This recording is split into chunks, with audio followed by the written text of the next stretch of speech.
Wait. Yeah, That's true. You do got me. Get over here, Marcus. Let me look here. They don't want it. Tobin and Leroy, ready to deploy. Had to hit her with a little journalism, but that was a decoy. Better have about me, boy. Okay, Leroy told me, hold to the show, man. Still to the sauce with the show, and till then his half moon open. Sometimes go taste like a snowman. No proof, I'm a lie about a motor. No proof, like I always wanted him. I never hated him. I never traded him. Independent, I never ever traded him. You know what? What is a star? Like another city, the driver's side fly. Gucci get large, so many more. 10 in the more, never a more. Hey, 10 in the more, 2 to the P. Nothing to you, but it's something to me. Handsome as ever, and cute as can be. You can watch us on YouTube with view for free. Hey, this one time for the Twitch. This one time for the text. This one time for the phone line. Whole time, what they gonna do next? You know, I just wish you guys would stop the quibbling. Welcome on in, ladies and gentlemen. It is officially a Frog Boy Friday here on Tobin and Leroy. And that is the name of the show. But today, we're going to be a little something different. I remember during the times of pandemic, when the boy Vlad would come by the crib, we'd be in the backyard conversing. And we would whip out the laptop and the microphone and be like, you know, man, with this podcast thing, I think we can get this done, bro. I think we can get this done. And we chop it up on the mic. And now you guys get a preview of that. Then you moved. Then I moved. But yeah, today it's the Vlad and Marco show for sure, right here. From 10 to 2. We are the post-Christmas crew. Vlad, how was your Christmas? It was good. It was regular. Nice. I like a nice quiet holiday. Family Merry Christmas. Say that again? I didn't even wish my family Merry Christmas. Nor did they wish me Merry Christmas. I'm not gonna lie to you. I didn't talk to my mother, which is horrible, on Christmas till like 10 p.m. It's just another holiday, bro. It's just, at a certain point, what are we doing here? Really? We know who it's for. And it's obviously for the children. Yeah, it's for Tadpole. Correct. And by God, yesterday, did he have himself a time? First year, young fella. You know, I appreciate that. Mommy, open this now. I appreciate someone noticing because he's a bully. He is a dictator and a bully. But he had himself a time yesterday. First year, didn't really know what the hell was going on with life yet. Second year, didn't really understand the idea of like how to unwrap the paper. This year that he's rolling into almost 3, this was his year for sure. I could have wrapped up an avocado and he would have been like, whoa. It really was great to see, man. It really was. I gotta admit, that made the holiday for me. Awesome. Did you catch any sports? Huh? Did you happen to catch any sports? I did. It was nothing but a plethora of sports yesterday with 5 NBA games that started off well. The Knicks beating the Cavaliers in an exciting game and ended off well with Nikola Jokic, the Joker, with a 50-point triple-double in the overtime thriller. And then, you saw great performances by players in other games, at least the NBA wise. The NFL games, oh my man, they were basura. Yeah, I don't know what the hell the NFL is doing, right? And I can understand putting these games on paper beforehand and being like, oh, these are going to be good games. I totally get it. But Christmas is basketball's holiday. Am I like, when did the NFL just recently just start? COVID. Man, but like they're just like, hey, during COVID, there was nothing else besides the NFL. So they saw all the ratings and the money that they were getting when they were playing games during the middle of the week, and that's why they jumped on it. And no respect. It was bad. Yeah, you nailed that on the head perfectly with the NBA slate in regards to it starting off with a bang, ending with a bang. This NFL slate was just started off with a dud, ended with a dud. Like there's no other way to describe it, to be honest. There was no juice to any of the games, man. No, there was let's see. We had the Lions put up the ugliest game I've ever seen before, and the Vikings win with their quarterback putting up 51 yards throwing, if I'm not mistaken. Dude, we had 3 games that had backup quarterbacks starting. Oh yeah, how could you not forget the All Chris the home Oladukin teams, game? as a matter of fact. All Yeah. the home teams had backup quarterbacks starting. Yeah, absolutely. And I know we don't know what JJ McCarthy is yet necessarily, but like if you plan this beforehand, you're like Jaden Daniels, Patrick Mahomes, Dak, Jared Goff. You know, the Vikings are usually a good team. So I get it, NFL. I totally get it. But this is what happens when you're greedy. What happens? You put up crap on a holiday. This is just unfortunately look, Chris Oladukin dribbled a ball at one time. 6 turnovers from the Lions. And like the Commanders and the Cowboys is just like, all right. Okay. Basketball though, the Knicks record-breaking fourth quarter comeback, down 17 points. And Donovan Mitchell made it interesting at the end there with miraculous 3 and miraculous dunk. But still, man, the boys held on. So kudos to you, Vlad. Kudos. I know you're watching that. Like, proud of your boys. Your boy got married too, or engaged, I should say. He got engaged. Engaged. Yeah. We'll see. All downhill from here. Are you speaking from What? experience? Oh, what is I love you. I love you. You listening? I'm not gonna lie though. Shout out to wifey. She did look out yesterday for Samsung. I'm sorry, for Samsung for Christmas, because I'm looking at this damn watch. She got me a Samsung watch, and she got me the I don't know where they are, the Meta glasses. Oh, nice, man. Nice. Yeah. So I can go around making content hands free now for y'all boys. So shout out to her. Definitely, she looked out. Let's see. Any other headlines from yesterday? Speaking of headlines, these headlines are brought to you by our friends at Doral Kia, home of the Pricito, our lowest price. Visit us at Doral Kia or at DoralKia.com. For those who may be just tuning in right now, it is the Tobin and Leroy Show. Your radio, your YouTube, whatever the case may be, is not broken. Leroy out today. Tobin out today. And I'm assuming Figgy out today. Of course, Figgy's out. Yeah. She deserves it. You go, girl. So it is just our boy Vlad holding things down at the producer station. Dude, I'm telling you, this is ghost town in here, bro. I gotta be there later for the Heat game. So I was like, look, let me save myself the time of either going and coming back or being there all day. But I can imagine, bro. I can imagine you may be the only body in the building right now. I am the only body in the building. That's what I was thinking. Yeah, that's what I was thinking. I am the only body. You can poop with the door open, bro. I could do anything now. You really can. I can do anything. I wouldn't suggest it though. I wouldn't suggest. I wouldn't. I do believe the building is open for others, for other employments, other occupations. But it's only me, Dolo, holding it down. And Marcos, I know we're doing headlines, and there's a major headline, at least a major rumor coming down here in South Florida. I see that you're wearing your Dolphin jersey. And yes, sir. Dolphins. Mm-hmm. And, it involves one person you might be familiar with. I'm familiar with his work. I know you're familiar with his work. Local kid. Yeah, absolutely. Who's playing the DMV right now? Pretty cold up there, don't you think? And apparently, he and Baltimore have started to part ways, maybe, or not seeing eye to eye. And now Lamar Jackson is rumored to be available, maybe in the offseason. And right now, with the Dolphin situation, that quarterback very, very shaky going into 2026.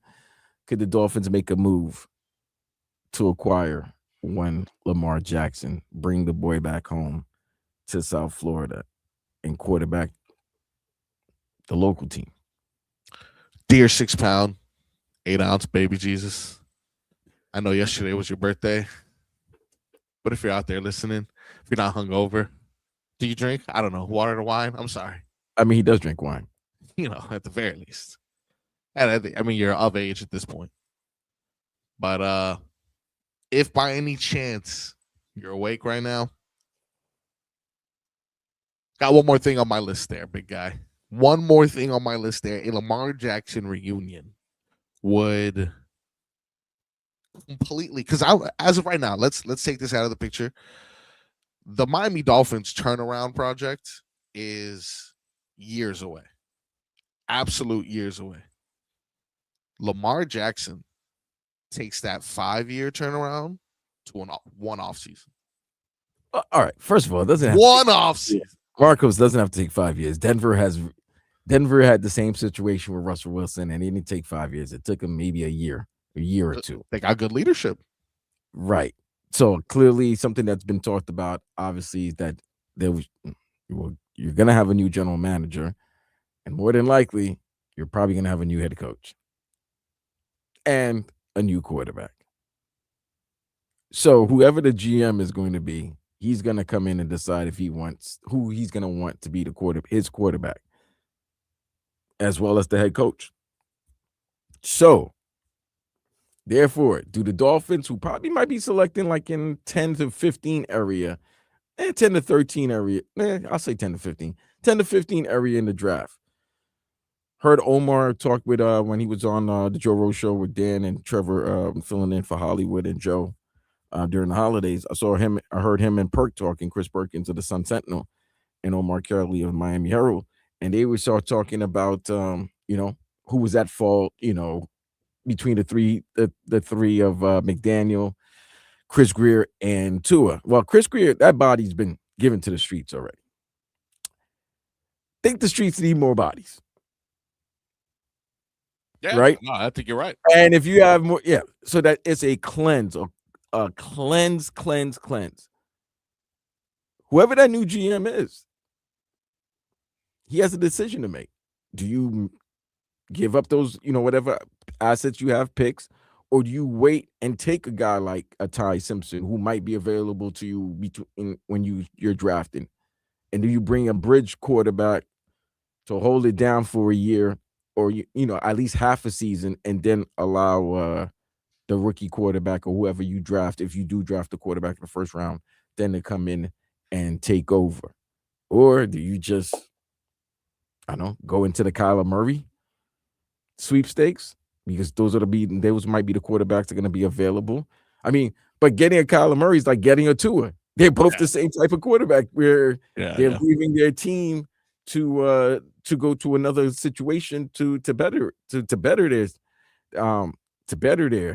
their status, to better their prospects, because 5 years, they both got 5-year deals. They both got paid very well after their rookie contract, and they both haven't really succeeded since signing that contract. So that's it's an interesting situation right now with the Miami Dolphins. Yeah, look, I've seen the Kyler Murray things as well, and although I do feel Mike McDaniel, if he is retained, because I also have seen that on the table as well, could do some crazy things with Kyler Murray, Devon Achane, Jalen Wright in the backfield. Because right now he's doing it with statue Tua. There is no threat of a run on that end. You add a little bit of mobility back there, whether it's Lamar Jackson or Kyler Murray, and I think some things that can get designed would have the NFL shocked, not knowing what to do. But here's my thing, Marcos. It's this, right? You were brought in to help this quarterback. And you went to that man and said, "Now you got to give him $230 million. We need him." Yeah. And then now you and that quarterback relationship has frayed. Like, I don't know if I can trust you with any more. After 4 years, I've given you 4 years to improve this roster, to get this team to levels to compete with the Baltimores, to the Buffaloes, and the Kansas Cities. And then now, after giving him the money that you asked me to, you co-signed that. That's the thing. You co-signed his contract. You went up to me and said, in order for us to go anywhere, you need to give Tua his extension. Tua got the extension. And since he's gotten the extension, this organization has gone. So, I mean, I get it. You're So 100% you right. want because do you want to go in with Mike McDaniel being more of a lame duck coach going into next season? And if what if the team starts bad? If there's like another 0-4 start, then you fire him, or you just cleanse this right now? That's the Yeah. that's the question. That is indeed the dilemma. I guess it comes to what argument is made to Stephen Ross. This is a guy who kept Chris Greer for 20 plus years. So, am I going to be necessarily surprised if McDaniel lasts another year? No. Do I necessarily want it? Now, I don't blame him for the failures of the team. I do think, if you, my honest opinion of Mike McDaniel is, I do not think he is a leader of men. I think he is an exquisite offensive coordinator, and I think one of the most brilliant minds in the NFL. But I do not think he is a leader of men. In that, I don't feel the roster respects him, and I feel as if when things get bad, no one is gonna dig deep and fight for their coach. And another thing is he does have a character flaw of adjustments, second half adjustments, whether it's in the game or in the season. Historically, it just starts good and ends up bad. Those are things you don't want to carry on into a new regime. So I get it. So yeah, what The Dolphins seem to have a lot on their plate, and we will continue to discuss that more. We'll dive into the logistics of how the Miami Dolphins can get that done. If a rebuild happens, Vlad, I'm gonna have you pick some people you'd like to keep. I'm gonna pick some people we'd like to keep. We got that. We're gonna discuss the Miami Heat looking to snap their losing streak as well. We're they gonna playing tonight? yeah, tonight 7 p.m. tip off. Coverage begins right here at 5:45 with the preheat. I will be producing the game, so I'm almost positive we're gonna win because I'm the best. But fingers crossed because it has not been looking good. We're actually gonna come back with 15 minutes of heat and discuss that and more from yesterday's games. Stay tuned to a very special edition right here of Tobin and Leroy.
And for the Twitch audience and YouTube audience, relax yourself. Please settle down.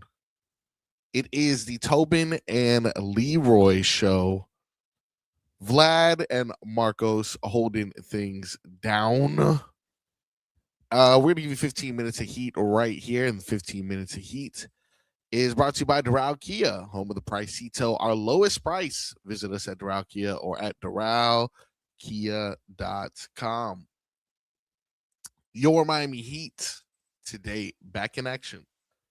Like I mentioned before break, coverage begins right here at 5:45 p.m. with the preheat. Tip off is 7 p.m. And what is it? 6 in a row, I believe the Miami Heat have lost. It is not an ideal situation to be. We started off pretty strong, getting hit with a bit of an injury bug, but it just seems like they lost their mojo. They've lost 8 of their last 9. They had a 5-game losing streak, then they beat the Nets, and then they've lost 3 in a row after beating the Nets. Jesus. Yeah. 8 out of 9. That's nasty. That's nasty work indeed. That'll drop you, especially. Well, drops you where you guys love to be. Yeah, the play-in. That's where we're comfortable. You are the lords of Plainville, as Tobin would love to say. So, the Heat take on the 15-16 Hawks today, who are also going through their own problems. For sure, but they got this guy, Jalen Johnson, who's out here balling. He's averaging like a triple-double almost. I think he leads them in points, rebounds, assists, and I don't know, something like that with the Miami Heat. This guy's going to come in and have one of those staple games against us. You know how the Hawks and us. Always these annoying little petty games, but like I said, I'll be producing tonight's game, so I'm going to be the bit of good luck that they need. So the two teams of Plainville are facing off against each other. Yeah. Oh, there's a community of Plainville teams, but the two leaders, the two head honchos, usually fighting for that 10th spot. Oh yeah, it's Miami, Atlanta, and Chicago. So it's always a 3-way dance between those 3 teams. Really unfortunate spot to be in for sure. Let's see if we can put together a little parlay though, Vlad. I'm gonna give you some bets. You tell me if you're gonna take the over, under. What do you think about these? So at the very least, let's make a little bit of money. And let's start with the game. Right now, the Hawks are favored by 2.5. What are you thinking? Do we take cover the spread? Winner, they're plus 115. The Heat are plus 115. I need to know who's playing. Is Tyler coming back from injury? That is a good point. That is definitely a good point. That should weigh into it. I don't see any Tyler Hero props as of right now, so they may know Tyler's not there. Okay, they may know something. Let's see. Heat's Hero still out with Adebayo added to the injury report. Larson and Jovic expected back, and that was 13 minutes ago from Ira Winderman. Okay, so they're getting some reinforcements back. Yep. Damn, bro. Both teams are really similar. They're the same. It's like a Spider-Man meme. I want to take the Heat. Like you want to. You know what? What? I'm taking the Heat to win. Take the Heat. Take the Heat in the money line, bro. All right, cool. Take the Heat in the money line. I can't see them losing another game like this. They start. I understand everybody was excited with the great start. The offense was just ridiculous the way they were just putting up points. But sooner or later, that type of play is going to catch up to you. And I'm wondering right now if it's catching up to them right now with these injuries. But Miami's always have some type of injuries going into the season or somewhere along the season. They got to. We're almost getting to the point where we're about to turn we're about to turn into the new year, and then you're going to go into the trading deadline. You go into the All-Star break and the trade deadline. They're going to have to figure out what they're going to do to, if they want to make any noise this season, because it was great early, but now you're starting to show who you really are. One game they can score, they can't play defense. Another game they can't score and play defense. Yeah, They I'd got- say like a quarter of the season is out of the way, right? You'd say like a quarter of the season, I more or would less. say a third of the season's out the way right now. Yeah, Let's see. technically it is. Yeah, with 30 games, only Yeah, 8. they're 15 and 15. They're 30 Yeah. games, so there's only 52 left. So it's more than a third. You're a third out. Yeah. Time to pick it up. Time to figure it out. Definitely time to pick it up because you don't. The East right now is only looking like a 3-man race, 3-team race. It's Detroit, New York, and possibly Boston. Cleveland has struggled. Orlando struggled. You could make a case that if you get your act together, you could be a top 6 seed and get out of Playinville. All right, let's see if we can get ourselves a couple dollars. We're gonna go ahead and parlay that money line, Heat money line. What do you think of these props right here? They got Norman Powell listed at 25.5.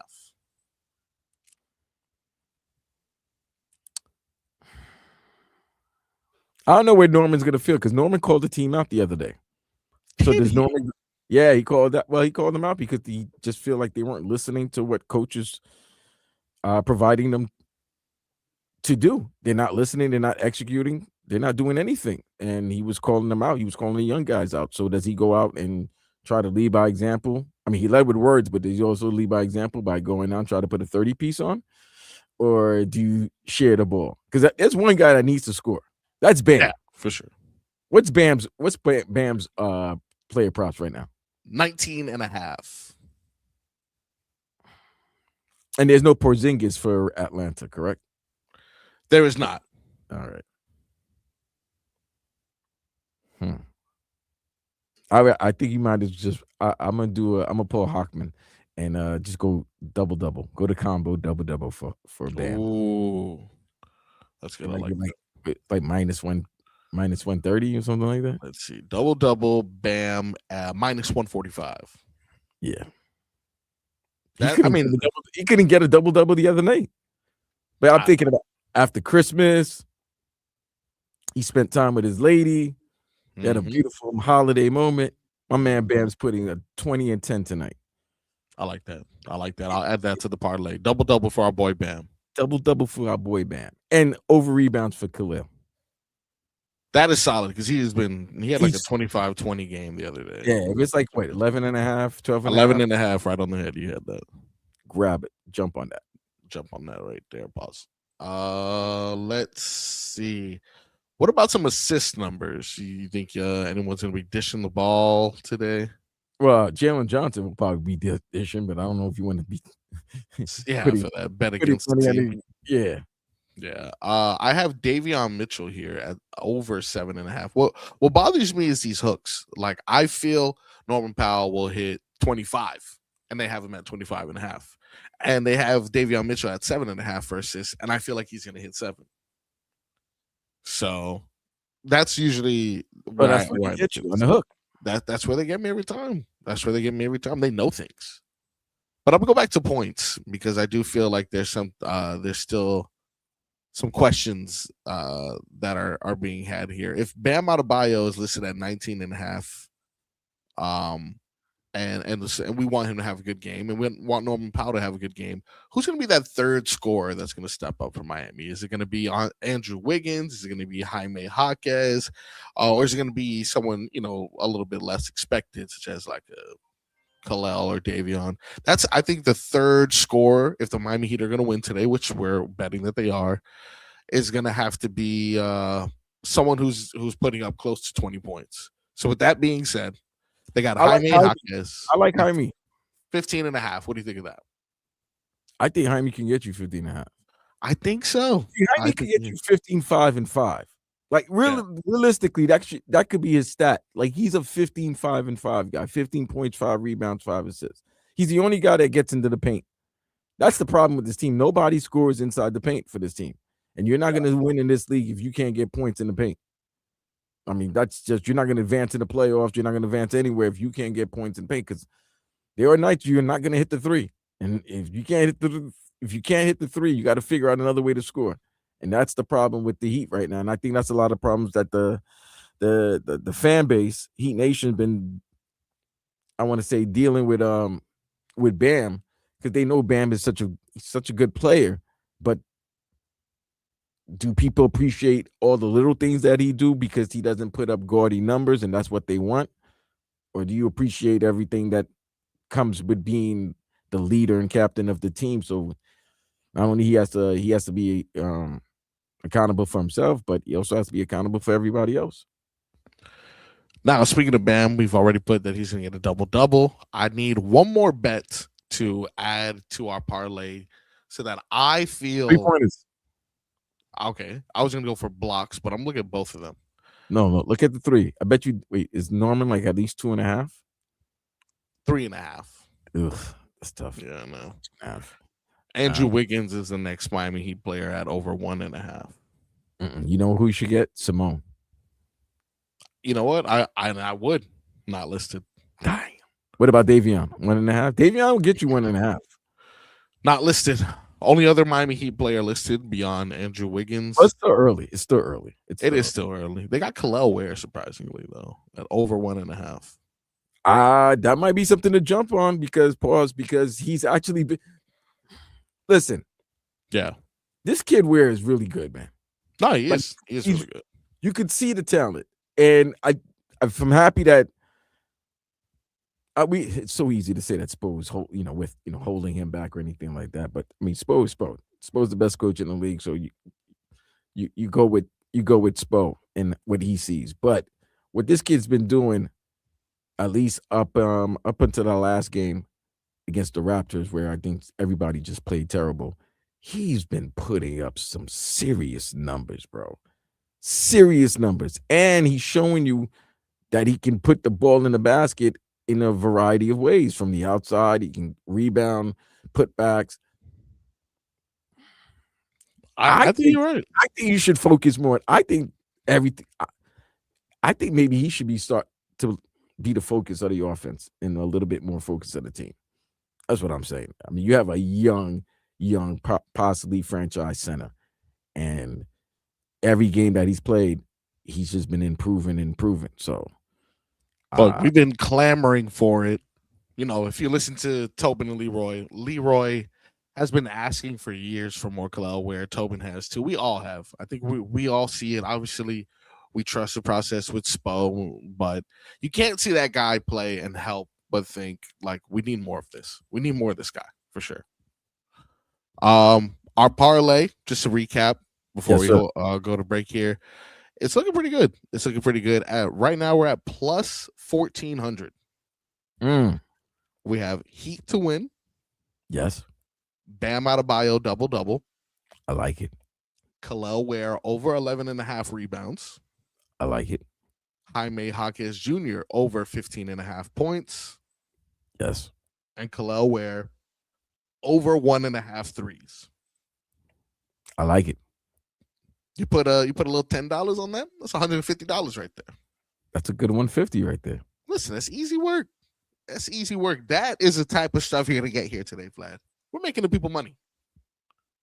I guarantee you, once they make the money, we're gonna be getting texts. Hey man, played your parlay. Played your parlay. It, man, what else do you have? You got anything for the Dolphin game on Sunday? I didn't believe in the Magic until my baby, my 2-year-old pulled helmets out of a bag and went 4-1. He was so right. He was right. You know, if the Lions didn't have a collapse, he would have been 5-0. But that's just been that kind of season for them. We're actually going to talk more about that in the next hour. But before we do, we're going to take a quick break. And when we come back, we are going to focus on the day-to-day, what celebrities will be wishing happy birthday, historical moments on this day. I got something for you, Vlad. I bet you didn't know that today, on this day, this very, very important thing started. I'll tell you that and much more when we come back on the Tobin and Leroy Show.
Welcome back to the Tobin and Leroy show. Right here on FM 104.3 WQAM. Oh my God. Nice little frog there to start the almost died. Almost died. No way, no. We are live here on a beautiful football Friday, December 26th. One more week, buddy. Woof. One did this year fly by, or am I just like the stereotypical? No, the season did not fly by. Here's what happens when you're having a bad season, and take it from Yeah. a Jets fan. Oof. I know this very much. I know this a lot. So when you're having a bad season, right? Yeah. It seems, especially when you start off bad, it seems like the season's gonna last forever, Yeah. right? Then you start picking up steam, and then you're like, oh, maybe you can make a second half run, right? Yep. And then when you see your name in the hunt, then you're like excited. And then when you're not in the hunt anymore, it's just like, I'm done with it. I'm just done with it. Right. It's like, just a couple more weeks and we're done with this. But yes, early in the season, when they were struggling, it felt like it was a long football season. You know what I mean? Yeah. Like I said, we're gonna be looking at day to day. Not a lot of great celebrity birthdays today for December 26th. Let's try to put someone. What's the special being born the day after Christmas? You know what I mean? Day after Christmas, right? Day after. You're like the day after. You're the second fiddle.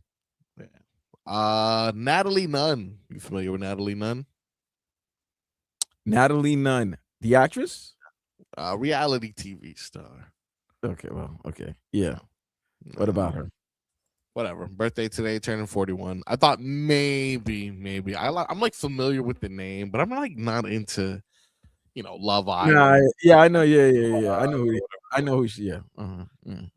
Another person here that I vaguely know, but I'm not gonna lie to you. What I do know him for is being completely obnoxious, and that's Jared Leto. Great actor. Great actor? Yeah, he is, man. All right, maybe he is. My thing against him, Joker. Hated it. I hated his interpretation of Joker, bro. You didn't like it? Well, okay. I could be comparing it to Heath Ledger's. Well, you can't. I mean, yeah. I mean, that's like comparing every quarterback to Marino. You know what? As a Dolphin fan, I can't tell you how many times I heard that. Like, what? Oh, you think he's good? Marino, you said. I'm like, all right, bro. Well, we don't have Marino. I'm just saying, like, Yeah. you can't. I mean, what he did with that Joker character is it was legendary. So you comparing Jared Leto's version of it, it's not that good. It's not the same. I want to say it's not the same. It's not the I same. thought he looked cool. I like the teeth and stuff like that. I like the car, but like his laugh was stupid to me. And another thing that I found out is like, when the world stopped in 2020, I think it was like March or something like that, right? When everyone was officially shut down, they started shutting down the games and stuff like that. Apparently, Jared Leto was in like a retreat of some sort that had no technology or connection to anything. So he came back like 15 days after the pandemic had started and was kind of like, what's going on? I had no idea this was going on. And for some reason, it just pissed me off that he just was like, Right. He's a different character actor. Like these guys, him, who's the guy who played Bale, Christian Bale? These guys, Heath Ledger, like you said, rest in peace. Those guys really get into their character. So grow up, Jared Leto. I mean, I don't know. I didn't know COVID was telling people to grow up. Look at you telling somebody to grow up. This guy, dude. The audacity. He's like a look at me, Louie. Oh, I didn't know. I was too busy aligning my chakra. Thank you, Heat Track 84. It's called method acting. He's a method actor. By the way, he was great in Lord of War. Oh, you see, that's what I'm saying. There could be other movies that are like, because obviously this guy there has to be a reason why he's made it as far as he has. Oh, he's a really great actor, bro. He's really good. But And I'm not denying that you're right. I have a personal bias against him. well, Would it be the last guy or the well, happy born day to Jared yeah, right? We're I'm sorry, I'm disparaging his name on on this his day. birthday. Kit Harington, best known for his role as Jon Snow. Oh, Yes, happy he birthday! turns 39 today. And then the list gets very bare, as the only other recognizable name is Pentagon Jr. If you're a wrestling fan, Oh, really? Okay. yeah, turned 40. Alexander Wang, if you're familiar with Fashion. high fashion, he turned 42. And then the last recognizable name, slightly, is Chris Daughtry, 46, The singer. of American Idol fame. Yeah. Okay. Yeah, so a little light list, but a couple names we know here and there. These are a couple days that are meant to celebrate. Last time we were here, we're celebrating Festivus. Now Yes. Happy we Festivus celebrate. for Christmas. Now we can celebrate National Candy Cane Day on December Ew. 26th, which is to me a ploy by the candy cane industry to sell the remainder of their candy canes. And Wait a minute, that's a good point. You know they were selling candy cane throughout the whole month of December, so they just turned December 26th into Candy Cane Day. they're like, Get yo, we gotta, get everything out of stock, man. We're putting everything out of stock. yeah, smart. You're not fooling me, dude. You are not fooling me. Someone else hopped on that too. National Thank You Note Day. So they're like, hey, look, a lot of people are gonna want to say thank you for their gifts. Let's make it a day. Boom. That's not bad. That's not bad at all. It's good marketing. That's very good. And then the last one I think also has to do with Christmas. Let's say you didn't like what you wanted, or you didn't like what you got, and you wanted to whine about it, but you're like, it doesn't feel right to whine, unless Vlad, unless it was National Whiners Day. Today's National Whiners Day. Today is the day after Christmas. Is National Whiners Day. Why do they even get a day? Why would they even get a day? This is very interesting because I like to know why would you whine after somebody spent money on you and presented you with a gift? I just don't even. Let's see. That's bad. Why would you want to whine? That's messed up. Reverend, maybe this is let's see, because I was like, I don't understand this. Why would they do this? It says, I think it says Reverend Kevin Zamborni created National Whiners Day in 1986 in hopes of encouraging people to be thankful for what they have instead of being unhappy, whining about what they do not have. I think it went the other way around. I don't understand. So he's like, I want to encourage. He made a day for people to appreciate what they have instead of whining about it, and then he called it Whiners Day. National Whiners Day. Shouldn't it be just called National Appreciation Day? Minus one to that guy. Yeah, Why? NAD. It should be that. We should all be celebrating NAD. We should. We all should be NADs. Before we go to break here, two quick facts about today. The first Kwanzaa celebration in 1966, week-long festival celebrated to honor African American heritage and culture. Nice. And this is the big one here that I wanted you. I knew that you didn't know this information, so I wanted to drop this fact on you before we go to break here. The Curse of the Bambino started on December 26th. 1919, December 26th, in a move that would haunt Boston sports for 86 years. The Red Sox sold Babe Ruth to the New York Yankees. The Yankees went on to become a dynasty while the Red Sox entered a legendary championship drought that was broken in what was it, 2004? I can't remember. 2004. Wow, what a life. Yeah, Curse of the Bambino, man. State's got history. Well, that was a good gift for us. Now, when we come back, we will discuss in just a plain old hour two the potential of Lamar Jackson returning to his stomping grounds of South Florida, as well as preview. So would this be called Our Lamar next year? Our Lamar. Lamar it's hour? Our Lamar. It's our Lamar. Sounds so much better. So easier. It just rolls off so smooth. That was good. You know what, dude? I'm gonna make that song. When they come back on Monday, we're doing that. That's gonna be great. All right, we got more trouble to Leroy when we come back.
We are back at it again with a Football Friday here on the Tobin and Leroy show.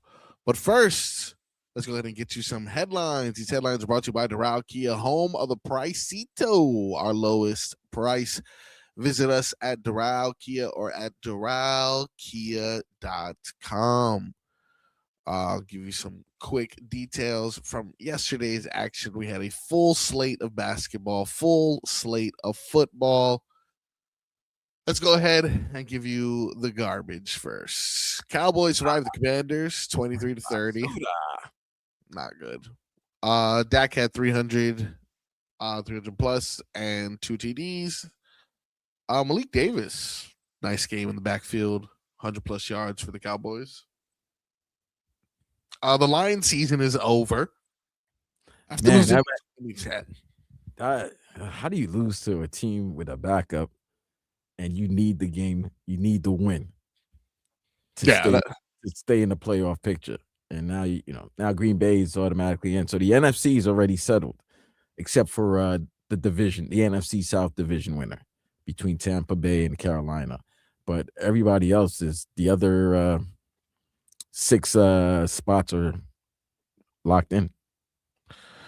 Yeah, it is probably one of the biggest disappointing stories of the season. If you talk about the Lions, you know of any other stories that rival that as far as expectations and reality? Ravens, Chiefs. I mean, this is, if you're talking about this season, this has been a season of teams. I don't want to say it's a new guard coming in, but it's you see the consequences of going to the playoffs every year in and year out. It started to weigh and started to take its toll on certain teams. Obviously, the Chiefs. I mean, it's been AFC Championship and Super Bowl at least the last 6-7 years with them. You saw with the Ravens, and that's why we were talking about Lamar in hour one about maybe his chances of being moved and possibly coming down here. And the Lions, you could tell that what happens when you become successful, other organizations, other teams want the people in your coaching staff, your personnel, they start taking those guys away from you, and it's very difficult at times to get another offensive coordinator and defensive coordinator, because what happens is when they get hired as a new coach, they take the rest of the personnel that's on your team. So that's what happened with Detroit. Look what happened. Look at this season. The offensive coordinator from the last 2 years and defensive coordinator the last 2-3 years were all taken away. They all got head coaching jobs, and you see the numbers. If you look at the numbers, they only committed 6 turnovers, I think, all year. And then they've committed like 8 over the last 2 weeks. Oh, bro, they had 5 or 6 this last game. Yeah, Goff had 5. What, 2? Yeah, Goff had 5. Gibbs had 1. So yeah, it's sooner or later it's going to catch up to you when they caught up to them, and their window, where a lot of people were saying their window was going to close, seems like it's closing, because Chicago, and they got a guy, they got a head coach, they got a quarterback. Green Bay's got a head coach and a quarterback. Minnesota's definitely got a head coach. They just don't know if they have a quarterback. So just like that, you could go being 15-2 to now. What are they? 7-8 or 8-8 now? They're 8-8. Yeah, I think they're 8-8. And you mentioned the window. It's something that we obviously talk about all the time when we see successful teams, and a couple of the teams that you just mentioned right now in regards to window. That window was open for Patrick Mahomes, in which we thought, hey, he's going to win, 4 out of the next 5. Who's stopping this guy? Andy Reid, Patrick Mahomes, Chris Jones, Travis Kelce. And that window slammed shut. Baltimore was always 1 game away. They're 1 game away. Now Lamar potentially could be playing for the Dolphins. That window slammed shut. And unfortunately, it seems to have happened with the Detroit Lions as well, in which, like you mentioned, Ben Johnson having a great year with Chicago. They've taken a step forward. I don't know, he recently went down with an ACL injury, but adding Micah Parsons bolstered the Packers to a position higher than what they were already at with Jordan Love and the roster that they had over there. So it seems like that window has slammed shut on Detroit. Now, it's just like we mentioned, it's been one of those seasons in the NFL in which the other teams that had, a window that you looked or that seemed like it was going to take longer, and they're taking that step up, and that's the Bears, that's the Broncos. It Yeah, really yeah. has been interesting. The Carolina Panthers even, have a potential. Hey, they have a potential of winning the division and hosting a playoff game, and they've had some big wins this season. And shout out to Bryce Young, because everybody was ready to throw him out, and especially after he got benched last year, and that benching was probably the best thing that happened to him because he's played very well since then. And seeing what we've been talking about these teams, the old guard, the teams that were always expected to be in the playoffs. I want to say the blue bloods of the AFC. Obviously, we're talking about Cavs, Kansas City, and Baltimore. Isn't this what makes it more frustrating as a Dolphin fan? If you see that these teams that were the top teams that you were trying to get to are starting to come down, and instead of you progressing up to either be in the same level or surpass them, you're actually below them now. You know what I'm saying? Like you're actually no, I mean, yeah, you may finish with the same record as Kansas City, and we don't know how the injury is going to be, but we feel like Mahomes will be back to being Mahomes again. And I like the general manager in Kansas City. I like the way their front office moves. So I don't think you're not going to see another 6-10 season from them again. But you can't say the same thing about Baltimore. I mean, no, you can't say the same thing about Miami. Baltimore, they've always had a history of good personnel, good management. I'm not expecting them to be this bad again in the next season or two, depending on what they do with Lamar or how they move on from Lamar. Buffalo, this is it for Buffalo. They don't win it this year, they're never going to win it. Because all the teams that always were ahead of you or stopping you, Cincinnati's, the Kansas City's, they're not here. Another team we didn't mention too, speaking of Buffalo, is the Patriots. How they've stormed to the top of the AFC East, right, in a very short amount of time, and to the point now that it's them and Buffalo that will be battling for the AFC East for the years to come. Where does that put the Miami Dolphins? Where are they right now? Because you don't have a quarterback, you don't have a general manager, and you have a head coach who's on the foreman right now. Yeah. I'm doing some research before I make this statement, but if I'm not mistaken, I think Rod Wave may have saved Bryce Young's career. Really? Rod Wave had been reaching out to Bryce Young last year during his benching, which these stories, by the way, are all corroborated? I'm not sure. Either way, how about this? Bryce Young confirmed this was true in regards to him reaching out. And since him reaching out, the Carolina Panthers have gone, this is November of last year, all the way to obviously what they are right now. They have gone 12-6. I'm sorry, 12-7. And he went from being benched to having breaking Cam Newton's franchise record. And that was when he threw for 448 yards. And to leading his team to a playoff opportunity, a chance to win the division. And there's no other person who is responsible for this than Rod Wave. Dr. Toboggan's right. What about Rico Dodd will help too, and maybe that rookie that they got, Ted McMillan. But yeah. I'm just saying, if you want to give Rod Wave all the credit, by all means, go ahead. No, I don't. I think it's Rod Wave for sure. It's definitely Rod Wave. Okay. Which always sounds like he's crying on the song. I'm not gonna lie to you. It always sounds like he's a bit of a crier. My National Whiners Day or something like that. He's like the lead singer for National Whining Day. My heart on ice. Bryce Young call me. And then I look at him. But yeah, in the NBA yesterday we had some great games. Pretty good games. Pretty good games. Knicks Cavs was great to start it off. 17-point deficit in the fourth. Knicks came back and were able to pull that one off. Who was that guy that was making threes in the fourth? That intangible. Tyler Kolek? Yeah, that guy. Yeah, man. That's our guy, bro. Yeah, That's three the guy. threes. You guys always got that one guy, that just like Yeah, he's OP Cunningham Brunson. Steve Novak. It's Yeah, always like discount auto check. Yeah, we always got one intangible. But yeah, Tyler Kolek. Yeah, so that was pretty big. Braun played in his 20th Christmas game. Unfortunately, the Lakers lost to the Rockets. JJ Redick's upset. Is he? Yeah. What is he? Doesn't like the team's effort. The team they can't play defense. They don't have any good defenders, and I don't understand why they're shocked by that, because it's like, you set up this roster. Yeah. What do you expect, a 41-year-old man to play defense all the time? Guys, come on. Luka does not play defense, but because he's Luka, you're not going to say anything to him. For sure. And all three has been banged up. And didn't you trade away your best defender? For Luka. Anthony Davis. Yeah, but then I'll do that because Anthony Davis he hurt his groin on Christmas. Ugh. This guy gets hurt all the time.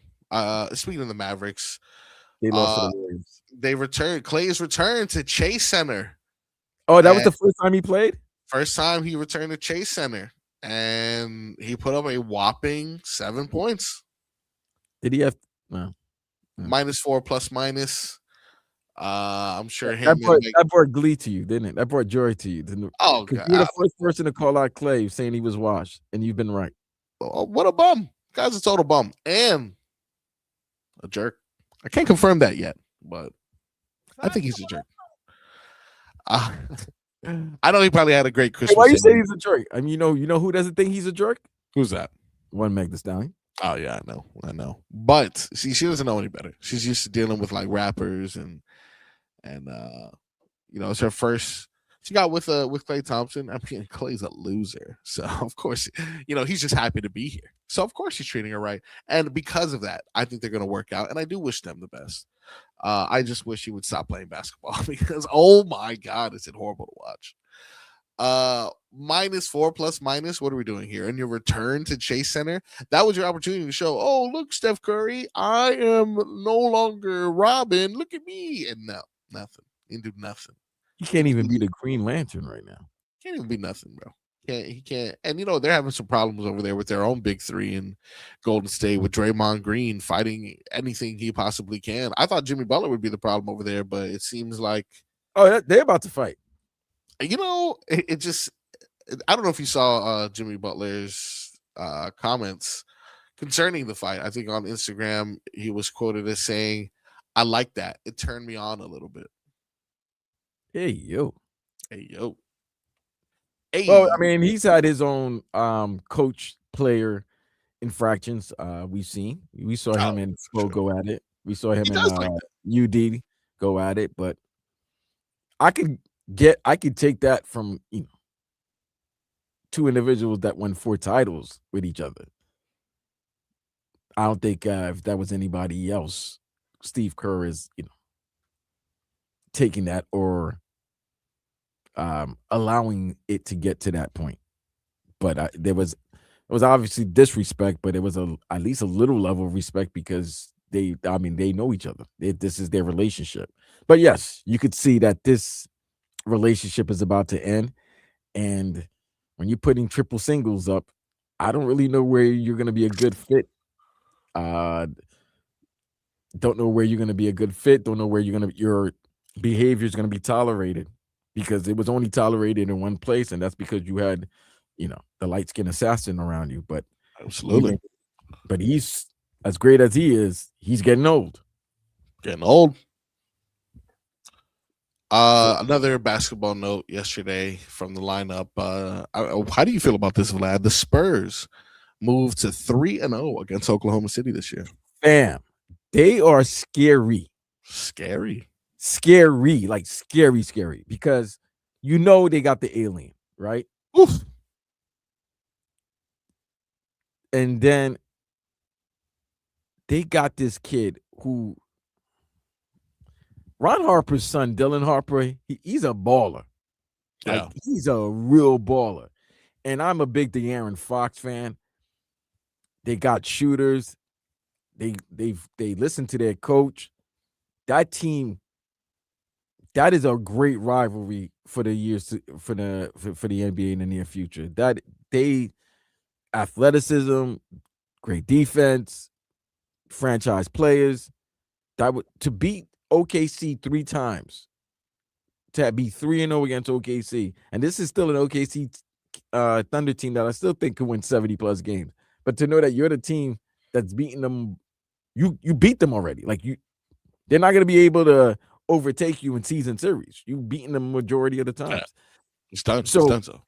And this is the team that I think if they made the trade for Giannis, they would change everything. I think if the Spurs made the trade for Giannis, you put the Greek freak with the French alien, it's gonna be crazy. Look, if you want to talk about windows, as we've been, discussing this hour, the windows of both the Spurs and the Thunder look like these teams aren't going anywhere, man. The Thunder have Clippers. The Clippers #1 pick. That could be a #1 pick. It could be the first pick of the draft. And I mean, what did the Spurs just do? Well, they got so much talent, and they got drafted. They got Wemby and what? Stephon Castle, right? They got Wemby, Castle, Vessel, Dylan Harper. They got a guy that looks like the Johnson that the Miami Heat have. I forgot his name. Keyshawn. Well, no, wait, who's the Keyshawn? Miami or Spurs? Yeah, Miami. I think it's Keldon in for the Spurs. Keldon Johnson. And he put up 9 points on 7 shots yesterday. 9.7 rebounds. And he was a +7. They got talent, bro. They got talent all across the board. Yeah. And I mean, you were mentioning Dylan Harper, 19 years old, averaging 12 already. Second pick of the draft last year. A lot of picks coming the Thunder's way. A lot of these players are young. We mentioned the windows of a lot of the old guard moving, but this isn't the old guard. None of these players are what is SGA even 30? And what is he like? What are the older players? Is SGA even 25 is a better question. He's like probably 26 right now. 27 years old, and he's an OG. He's like the old man on the block right now at 27 years old. Best player in the game, and he's the OG, or second best player in the game, and he's an OG, and he's only 27. He's just entering his prime. And this is why you're seeing all these moves being made, and you want to know what's going on. 601 Biscayne Boulevard. What's going on out there, bro? Things got to happen. Things need to happen here, because 15-15, that's just heading another, like I said, we've been saying, Plainville, and I don't know if this fan base can go another year Plainville. Yeah, they managed to trick us again this year with Norman Powell, and it started off strong. Is it trick? Yeah, because Norman Powell is an excellent pickup. This has nothing to do with him specifically, but what we need to be successful. We need a Giannis. We need a different superstar. We need we need that guy. And we missed again. We always miss. We always strike, and whatever the case. But then we start. Kevin Durant. Giannis also wanted to leave, and we couldn't secure that. Do you want? Okay. Does Kevin Durant now, at his age, what is he, 37? Yes. Does he turn you into a title contender? To be honest now. Be honest. Looking at your team and everything with your team, you think Kevin Durant at 37 years old in his state of at this stage in his career make you guys a title contender? Depending on what we were able to keep. For example, if we were able to keep Bam Adebayo, Khalil Ware, maybe even, I'm not sure if this also means we get Norman Powell, but let's just say Khalil Ware. You can keep Norman. Yeah. I don't believe you keeping Khalil Ware if you made a move for Kevin Durant. Fair. Completely understandable, especially what we know now. Right. But depending on what we keep, I do think Kevin Durant is able to take this team to an Eastern contender. A title contender, the West is very, very, very hard to overcome. But in the East right now, you add Kevin Durant, take away a few pieces. I think we are the third best team. I think it'll probably go Knicks, Detroit, and then Boston and us because Tatum is still recovering. But without that, without the hey, this is Kevin. It matters, bro. It matters who's at quarterback. It matters if Dan Marino or if Aaron Rodgers, Tom Brady's throwing that ball, you're gonna want to catch it, right? You're gonna feel like I need to catch this ball. If Kevin Durant is on that court, people just play better. I don't know what it is. I just feel like they're gonna have to play better. If there's other people there, it's like, what are you gonna tell me? We're peers. But anyway, we're going to talk more about the Miami Heat. We'll talk more about the Miami Dolphins potentially acquiring Lamar Jackson. It is a football Friday here on the Tobin and Leroy show. Vlad and Marco's holding things down. We're going to go to break. When we come back, we will discuss Lamar and possible trade packages that'll get him to South Florida again. We got more on 104.3 WQAM.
You see, it's just even he's a pistol in the party, and it just still sounds like he's crying.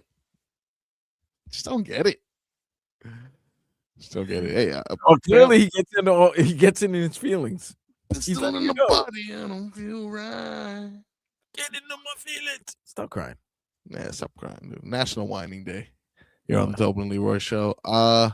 It is regular old hour 2, which could potentially be renamed in the upcoming offseason.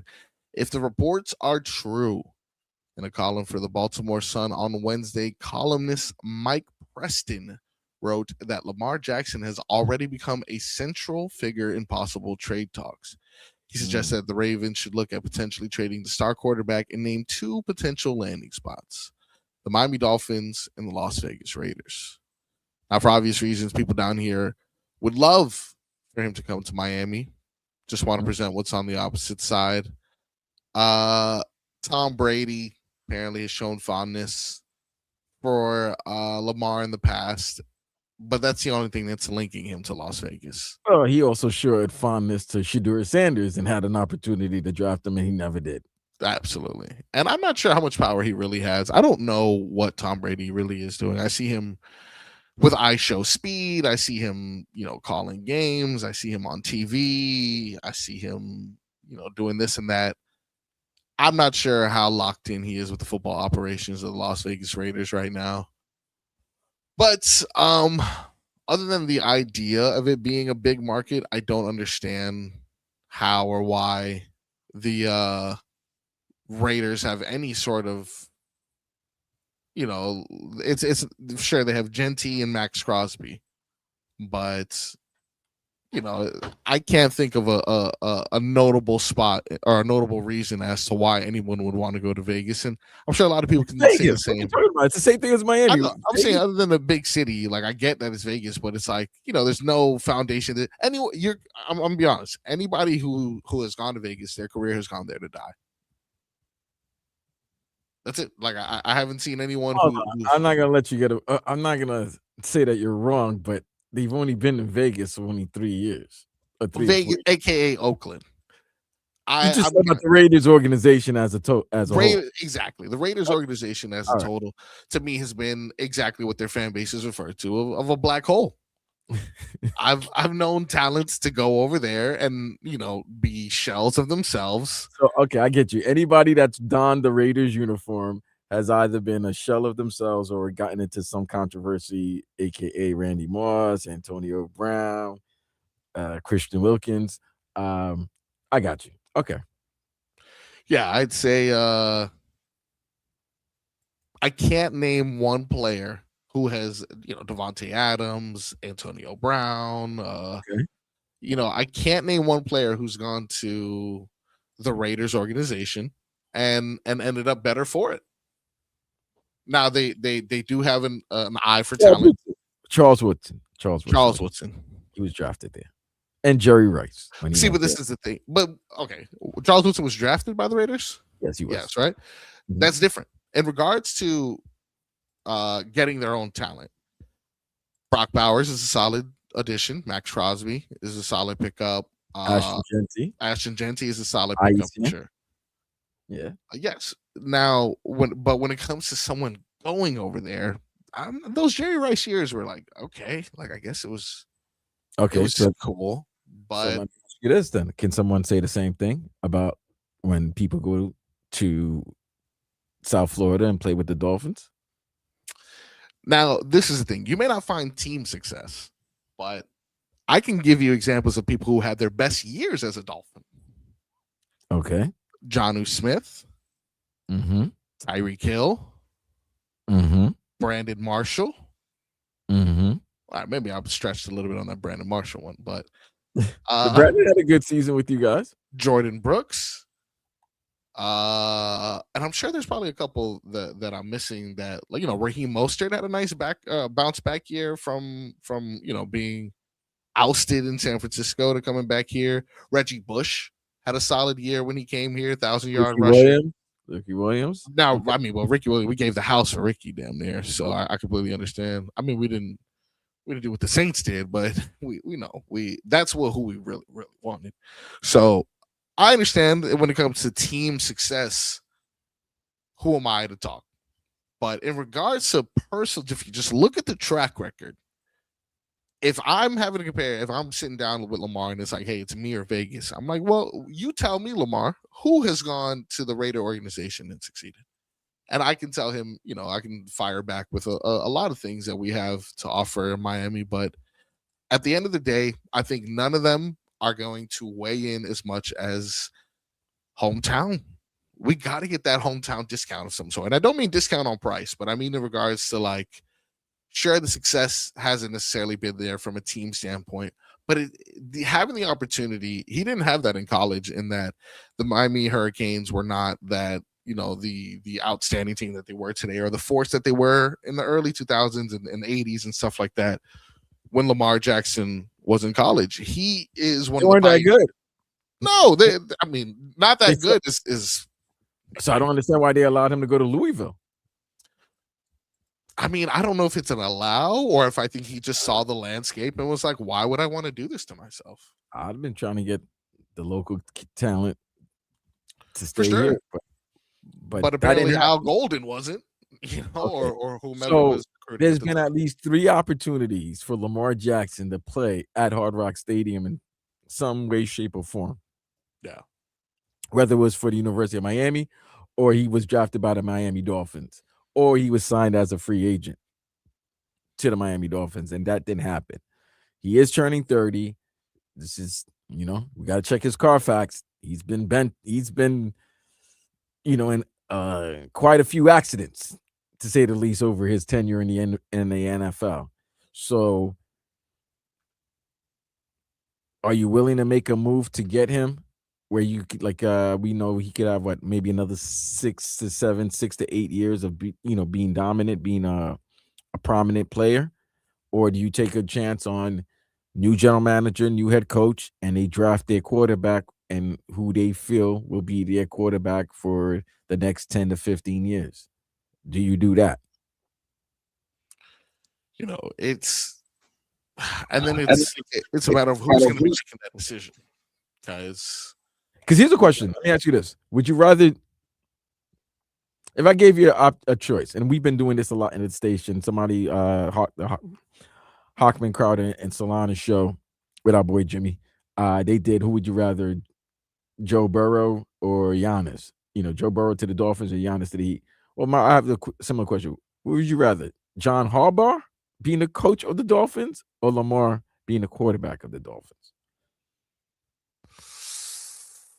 Wow. Okay. So I think for the success of the team, I can understand why someone may say Harbaugh. Me personally, Lamar in a Dolphins uniform means a lot to me as a fan. As a Dolphins fan, who has made a living and lived by it, died by the big splash. Something about the idea of getting Lamar again may not be the long-term solution, but damn, it'll make me feel so good. It's like sniffing a huge line of success. Just like I can imagine even just like a 6-win season being so damn fun. Yeah, be careful with you and the Dolphins and sniffing success, okay? Yes, those big grains have got us in trouble in the past. Definitely in the offensive line. But we're going to continue to discuss Lamar Jackson and what we would have to give up to acquire that, including obviously our couple first round picks. But before we do, we are going to attempt to tickle Vlad's fancy, since Leroy is Tickle not my in. fancy? Wow. Indeed. Yeah. So I got a slate of things I want your opinion on. We'll take a quick break and come back with that right here on the Tobin and Leroy Show.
It is time to tickle Vlad's fancy. That is my Tobin impression. I'm quite ticklish. I have an awesome lineup for you, bro. But Do you now? I'm going to start things at home. Something you don't have to wait for, Vlad. Really? Stranger Things. 3 episodes came out yesterday at 8 p.m. Eastern time. Are you on the After Stranger games? Things bandwagon? Yes, after the games. I'm not a Stranger Things fan. So Heard. Now, before this season even came out, we were told that each one of these episodes essentially would be like a movie. Fancy, not tickled. But I'm not gonna lie to you, I kind of was late on the train as well. Didn't really care for it. Kids on bikes, 80s, blah blah blah. Long story short, live through it. Okay. some of the best television I've ever seen yesterday. Really? Can I even call it television? Some of the best show. It's one of the best things I've ever seen. I'm not gonna lie to you. It was truly epic on multiple levels. The cinematography of things, the effects, and each episode, like they had mentioned, was like an hour and some change too. So it didn't feel like they were trying to rush things, and it didn't feel like it dragged on too long either. And I'm a big fan of let me get something now. I'm not that wait every week kind of guy. Because I forget, I lose interest very quickly. So kudos to Stranger Things. I know you said it doesn't tickle your fancy, but if for some reason you ever get bored, you won't be disappointed by this season. But let's get you some NFL actions. We actually have some football on a Saturday. That's Stranger Things. That is indeed Stranger Things. We're gonna start off at 4:30 p.m. with the Houston Texans as they take on the Los Angeles Chargers. Chargers, 1.5 point favorites. What do you think? This tickle your fancy? My fancy is tickled for this one. All right. My fancy is tickled. Yeah, this is a battle for playoff seeding. Chargers are ahead of the Texans right now, 1 game. So if the Texans win, they will surpass the Chargers and get the 5th seed, I believe. Yes, they would get the 5th seed because they would surpass, because they have the tiebreak over Buffalo and they would have the tiebreak over the Chargers. I want to see how that defense goes against Justin Herbert, and I want to see Jim Harbaugh versus D'Amico Ryan, both are defensive oriented head coaches. So yeah, my fancy's tickled. This is a good Saturday afternoon game. I agree. I think it's be a good game for sure. Now, another thing I'm going to ask you is picking who you think has the lowest and highest tickets to attend this game. And we're looking at the cheapest ticket to get you in the building and the most expensive cheapest ticket to get you in the building. So keep that in mind when you're picking these games. We got Houston and Los Angeles was the first one there. We're going to move on to the other Saturday matchup. You can catch on Peacock, 8 p.m. on Saturday. Baltimore at Green Bay. Green Bay is currently 4.5 point favorites. Not tickled. Lamar's not playing. Jordan Love's not playing. That game doesn't mean anything for Green Bay since Detroit lost. They don't really have anything to play for. Then they have maybe like some slim chances at the NFC North Division title. So maybe. But with nothing at stake anymore for both teams. Yeah. All right, good call. And the cheapest ticket there might be like $8. That's gonna be cold. That one is actually cheapest ticket listed at $120 for that game. That's crazy. That is crazy work indeed. Next, let's start with your Sunday slate of games. We'll run through these really quick before we head to break. Arizona at Cincinnati. Fancy, not tickle. Fair enough. What about that ticket? Tickled. Is that Cincinnati? Yeah. This ticket might be $28. 14. Did you see? Pittsburgh at Cleveland.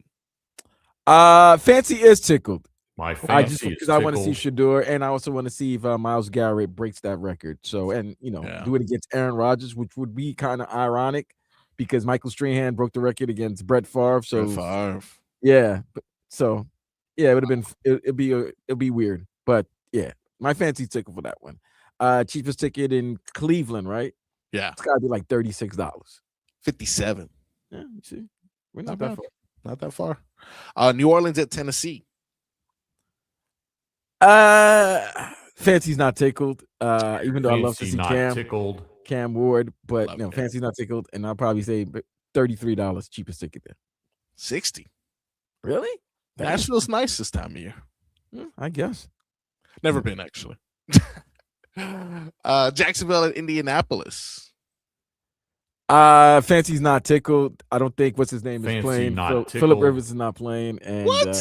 yeah, they don't have. They're out of the playoff picture. So, Oh yeah, so he's like, yeah. I'm done. yeah. Well, I don't it know. was fun while it lasted. Yeah, well, just like a Viagra or a Blue Chew. That's it. Fun while it That's it. lasted.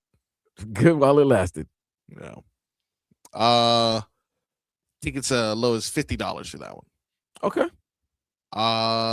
Tampa Bay at Miami. Well, clearly my fancy's tickled because I'm My covering the game. fancy is tickled. That's fair. And it's probably like what $38 for the cheapest ticket. It's saying $93 here, I but think I'm it's not buying that, dude. $38 the day of. Yeah, I think that's 100% correct. If I'm being honest, Tampa needs the game. Tampa needs the win to. They do. Yeah, they need the game to stay within reach of Carolina, who has a tough game themselves against Seattle. My fancy's tickled for that one. Yeah, that was the next one that I had on the slate there. Tickets low as $100. My fancy is tickled. Wow, look at that! Carolina's raising their prices. I like it. Come on up. How about this one? The Patriots at the Jets. My fancy's not tickled. Fancy not tickled. Even though right. I'm a diehard Jets fan, but yeah. Yeah. So I'll be watching the Tampa Dolphins game. But what's the cheapest ticket there? Like $118? 67. Wow, times are tough in New York. Times tough. New York at Las Vegas to begin the 4 o'clock slate. The Giants. I know, yeah. Fancy's not tickled, but Fancy not tickled. $47 cheapest ticket. 71, believe it or not. You probably get a lot of New Yorkers that live in Vegas that'll probably come to the game in the West Coast. We're getting the heavy hitters now. The Eagles at the Bills, 4:25 p.m. on Fancy is very tickled. My fancy is tickled. Yeah, that's a good one. Buffalo, 1.5 point favorites. Yeah, fancy's tickled for that one, and I think ticket probably be. You know what? It's going to be a little bit more expensive because these are the last 2 home games at that stadium. So I'm gonna say the cheapest ticket will probably be like $127. $283. That's the cheapest ticket. Yeah, it's the cheapest one. Wow. Tickets as low as. Wow. Now the final game of that Sunday night slate, 8:20 p.m. Chicago at San Francisco. Fancy's very tickled. My fancy is tickled. This could be a battle between for number 1 seed in the NFC because if the Niners win out, they'll be the number 1 seed in the NFC. The Bears are trying to get to Seattle, so they need a win and they need to continue winning to win the NFC North. Caleb back in Cali. Caleb back in Cali. Brock Purdy coming off a 5-touchdown performance that kicked Vlad's fantasy football team out of the playoffs. Unfortunately. And I'm going to say the cheapest ticket for the stadium that will be hosting the Super Bowl again this year. After they did it in 50. 108. Oddly specific. And I like that. But $320. What? $320. Most expensive game. Chicago's going to travel, so they're going to pay tickets. Yeah. Bears fans will. All right, last game on the slate Monday. Rams at Falcons. Falcons. Game, I mean, it's nothing to do on a Monday night, so the game will tickle my fancy. My fancy is tickled. The Matthew Stafford MVP run will continue. And I'll say the cheapest ticket there is Atlanta. I'll say 86. $49. Jeez. Some good prices to go. I go to Atlanta to go see a game then. Take a Spirit flight. You'll be there. It'll be fun. Hey, I'll be there, they'll charge me for breathing, but yeah. That's it. You got to stand up on the flight, but it's totally fine. That is Tickle Vlad's Fancy. And we'll come back. We'll give you your latest headlines right here on the Tobin and Leroy Show.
My boy Vlad jamming today. I'm not gonna lie to you.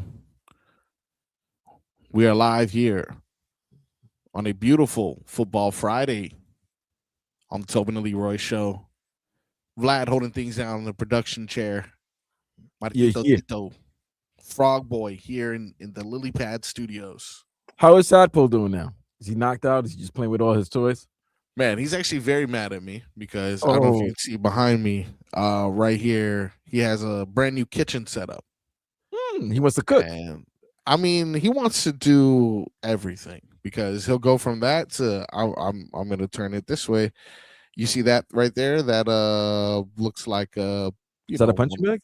That's a punching bag as well. So he'll cook some pizza. He'll bring it to Nice. you. He'll sword fight the punching bag, and then he will bust out a transformer. And I'm like, this guy's living the life. He's absolutely living the life right here. Can't knock it. Can't knock his hustle. Yeah, absolutely. No bills to pay. Poops in his pants. This guy's living the dream. He's fed, he's sheltered, and he's loved. Yeah. So he's a little bit mad at me now because I've occupied the studio to make sure that I bring you guys a football Friday. So he's like, bro, my kitchen's in there. And I'm like, you'll be fine. You'll totally be fine. So his mom was kind enough to take him to the park so that I could give you these headlines that are brought to you by see what I did there? Doral Kia, home of the Bricito. Our lowest price. Visit us at Doral Kia or at doralkia.com. Mentioned it a couple times already. Good basketball, bad football. Lions out of the playoffs. Cowboys survive the Commanders. Broncos beat the Chiefs. I got a question for you, bro. What's that? Is Bo Nix good? I needed him to be good last week, but he tried. He was my quarterback in my fantasy team. Bro, I had Jared Goff. Yeah. They both crapped the bed yesterday. I'm not saying I'm not gonna say Bo Nix is elite, but Bo Nix is perfect for what Sean Payton wants. Now, Sean Payton thinks he's the top 5 quarterback in the league. Well, I mean, you're gonna cape for your guy. I mean, if you listen to Jim Harbaugh thinks Justin Herbert's the closest thing to our Lord and Savior. But that's true. He isn't, but you're gonna cape for your guy. Bo Nix has done great in his first 3 seasons now. What is he good at? Wait, is it 2? I think it would be 2. Yeah, he was a rookie last year. His first 2 seasons. He's good at winning. How about that? You know what? And that's important. That is something that I honestly credited Tua with. When I was trying to dissect what is he good at, of course you can point to the accuracy, but just winning happened to be one of the characteristics that he possessed. And I don't think that's untrue as of right now. I just think he does a lot to get in his way of that winning. He doesn't wow you, because we've been blessed with quarterbacks who have superpowers. And we've seen those superpowers on numerous occasions. I don't know what Bo Nix superpower is. It's not like he throws a good pass. He's mobile, something that we all know that's very important in this game right now for with the way the game is being played right now at the quarterback position. But he's not Josh Allen. He doesn't throw the ball like Burrow or the uniqueness of Pat or the escapability of Lamar. But what he does whatever Sean Payton asks of him to do, and he executes it. And right now they're the number 1 seed in the AFC. He has 25 touchdowns, 11 picks on the season, so he takes care of the ball pretty well. And when it's all said and done, he's 210 yards away from a 4,000-yard season. So 4,000 yards, at least 25 touchdowns, and somewhere around 11 picks. And don't forget, he also has some rushing touchdowns, so he's probably accumulated over 30 touchdowns. Yeah, no, you're 100% right. You're 100% right. I know that he does a lot of everything well. I just know he doesn't necessarily jump off the paper when it comes to hey, he has Josh Allen's arm strength, Lamar's legs, right. but he doesn't also even have Andrew Luck's ability to dissect defenses or anything like that. It's really just I don't know. He's like a blue collar quarterback. He's just doing his thing. He wins. That's all I know. His first Hey, 2 years, he's won. He's gotten his team to the playoff, and he's won. absolutely. Now, someone else who is winning currently, even though his team isn't, Travis Kelce.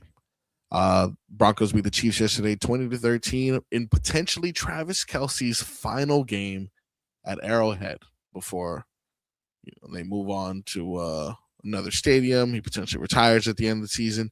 Did you know Travis Kelce, second season in a row, most Pro Bowl votes? Yeah, the Swifties.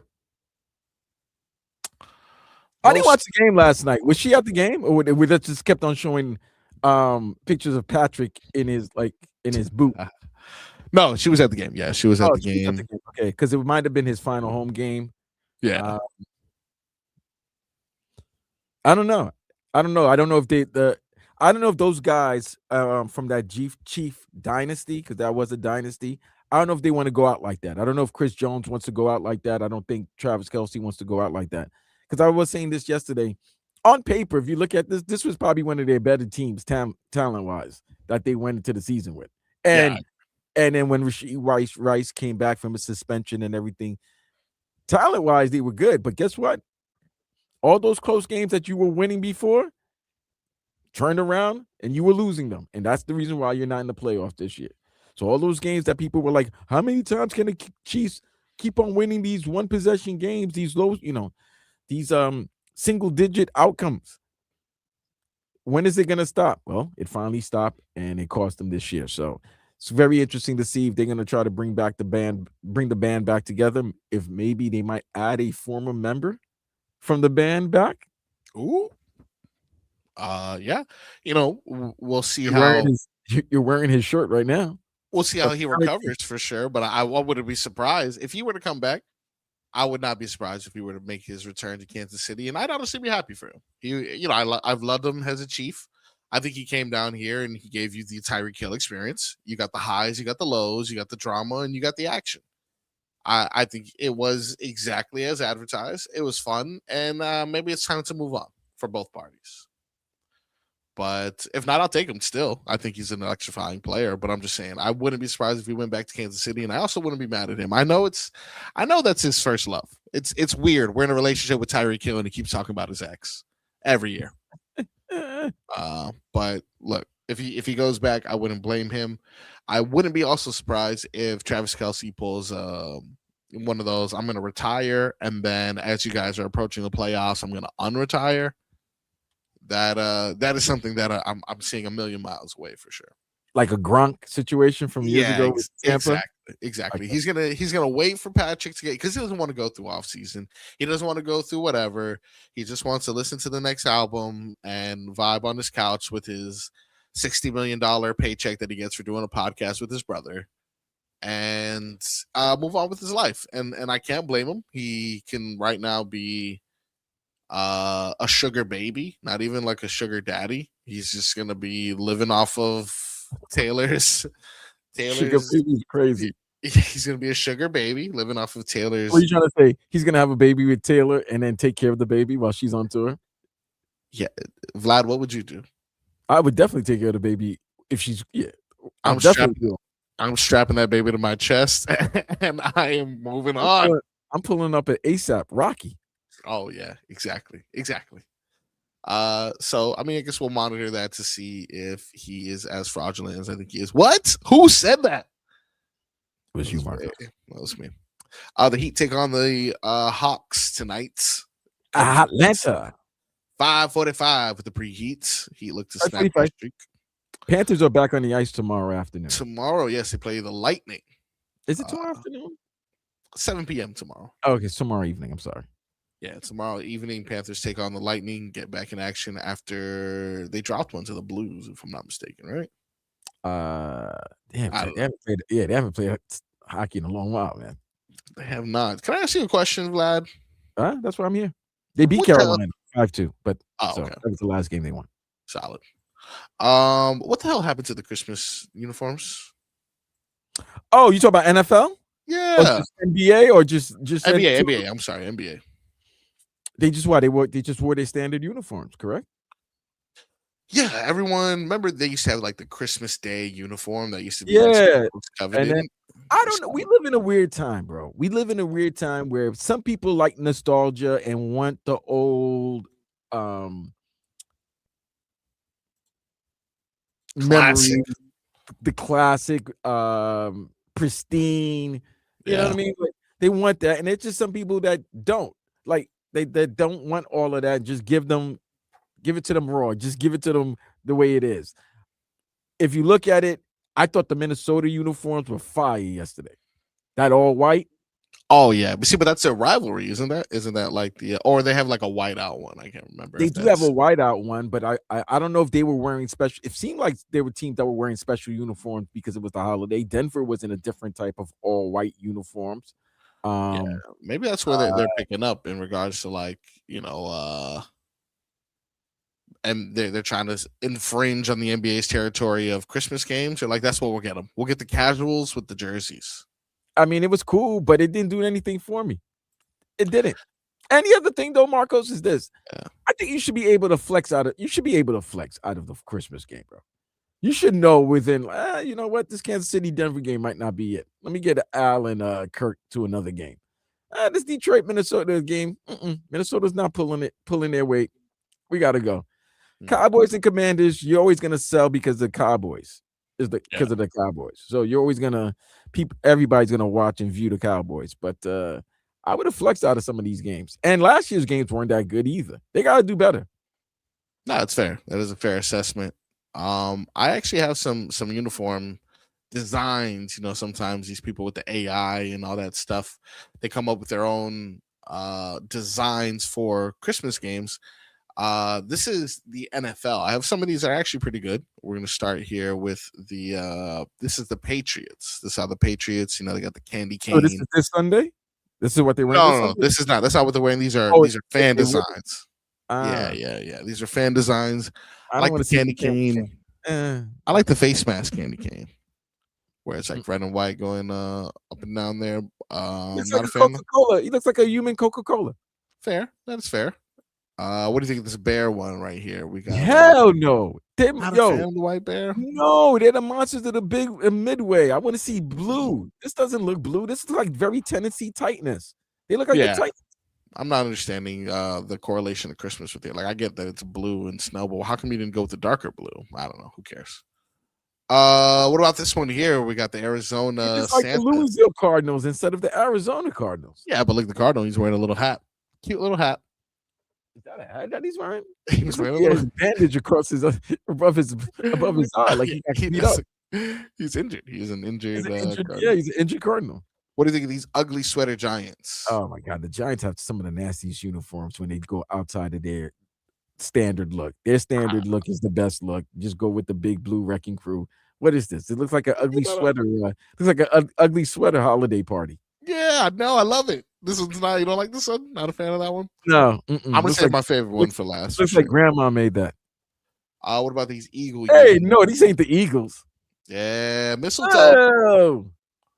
I'm sorry for the radio audience that's not seeing these pictures. Where is this from? Bleacher Report Gridiron?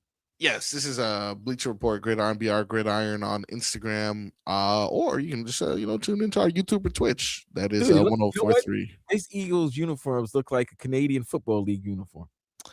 The mistletoe, the thing that you're supposed to kiss is that under. A mistletoe? Yeah, I'm not sure if that's necessarily the best thing to have. Now what about this? I don't know if you're a quarterback, you want to be having a mistletoe. That is disgusting. What about a nutcracker? Yeah. You're not a fan of this one either, huh? He looks like the Mountie. He does. He does. They look like Mountie uniforms. Yeah. You don't like it? No. All right. What about this? This is my favorite one. You're gonna love this one for sure. I could tell. Browns? Oh, the gingerbread. Right. First of all, that's not really a AI picture of Myles Garrett. That might be Myles Garrett. Really like that. Because they got Myles Garrett looking like that, you know what? I rocked with this uniform. You see, let me tell you what I love about it. Browns. It's white. It does look like gingerbread brown. It does. Yeah. No, totally gingerbread. But the Browns are finally brown. They're not orange. I hate, dude. Doesn't that bother you when you're not? Yeah, you're the Cleveland Browns. Why do you have orange helmets? What the hell are we doing there? Like, what are you like? You're named after a color. That's crazy. It's like, we're the yellows, but we're Some of the really like, that Browns uniform is the only one that I would do. I would rock. All the other uniforms in the Basura. Fatra. all right, Trash. you know, not even this one. Ugly sweater. Not a fan of the ugly sweater. Dude, come on, man. It looks like Granny Norma, made this for you during the holidays. It's scary. All right, well, better luck next year, Bleacher Report. Vlad is unimpressed. I was impressed with any of them. Mm-mm. That's fair. When we come back, by the way, you know why the Panthers are playing tomorrow, not today? Everybody's playing tomorrow. I think today's a holiday. Like, isn't it Canada? It It's a is. special day for Canada, like Canada New Year or something like that. I don't know. Under the current NHL collective bargaining agreement, December 26th is actually a mandatory off day for all teams. No games, practices, or travel are permitted. It's Boxing Day. Thank you, Jay, to the G510. Boxing Day. Okay. Yeah, it's Boxing Day in Canada and the UK. So there's, I believe, is it a soccer game? I think they do play a lot of soccer games on today, in Premiere, if I'm not mistaken. But yes, today's called Boxing Day or Boxer Day. It's one of the names. Boxing Day, typical full schedule. Yeah, full schedule of soccer. Manchester United. Yeah, all the Premier Leagues are playing. All the Premier League teams are playing today. As we speak. Yeah, actually, that's probably going. Come on, let's put some money on this. Who you got? Who's playing? Is Man U playing? Man U versus Newcastle. Oh, let's put money on Man U. You always got to put money on Man U versus Newcastle. It's a good day. We're on the pitch. Look at us. Look at us. All right, we're going to take a quick commercial break. When we come back, we got more right here on the number one station on this planet and the number one show on this time right now because we're the only ones on. It is the Tobin and Leroy show. Keep it locked in.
Welcome back to the Tobin and Leroy Show.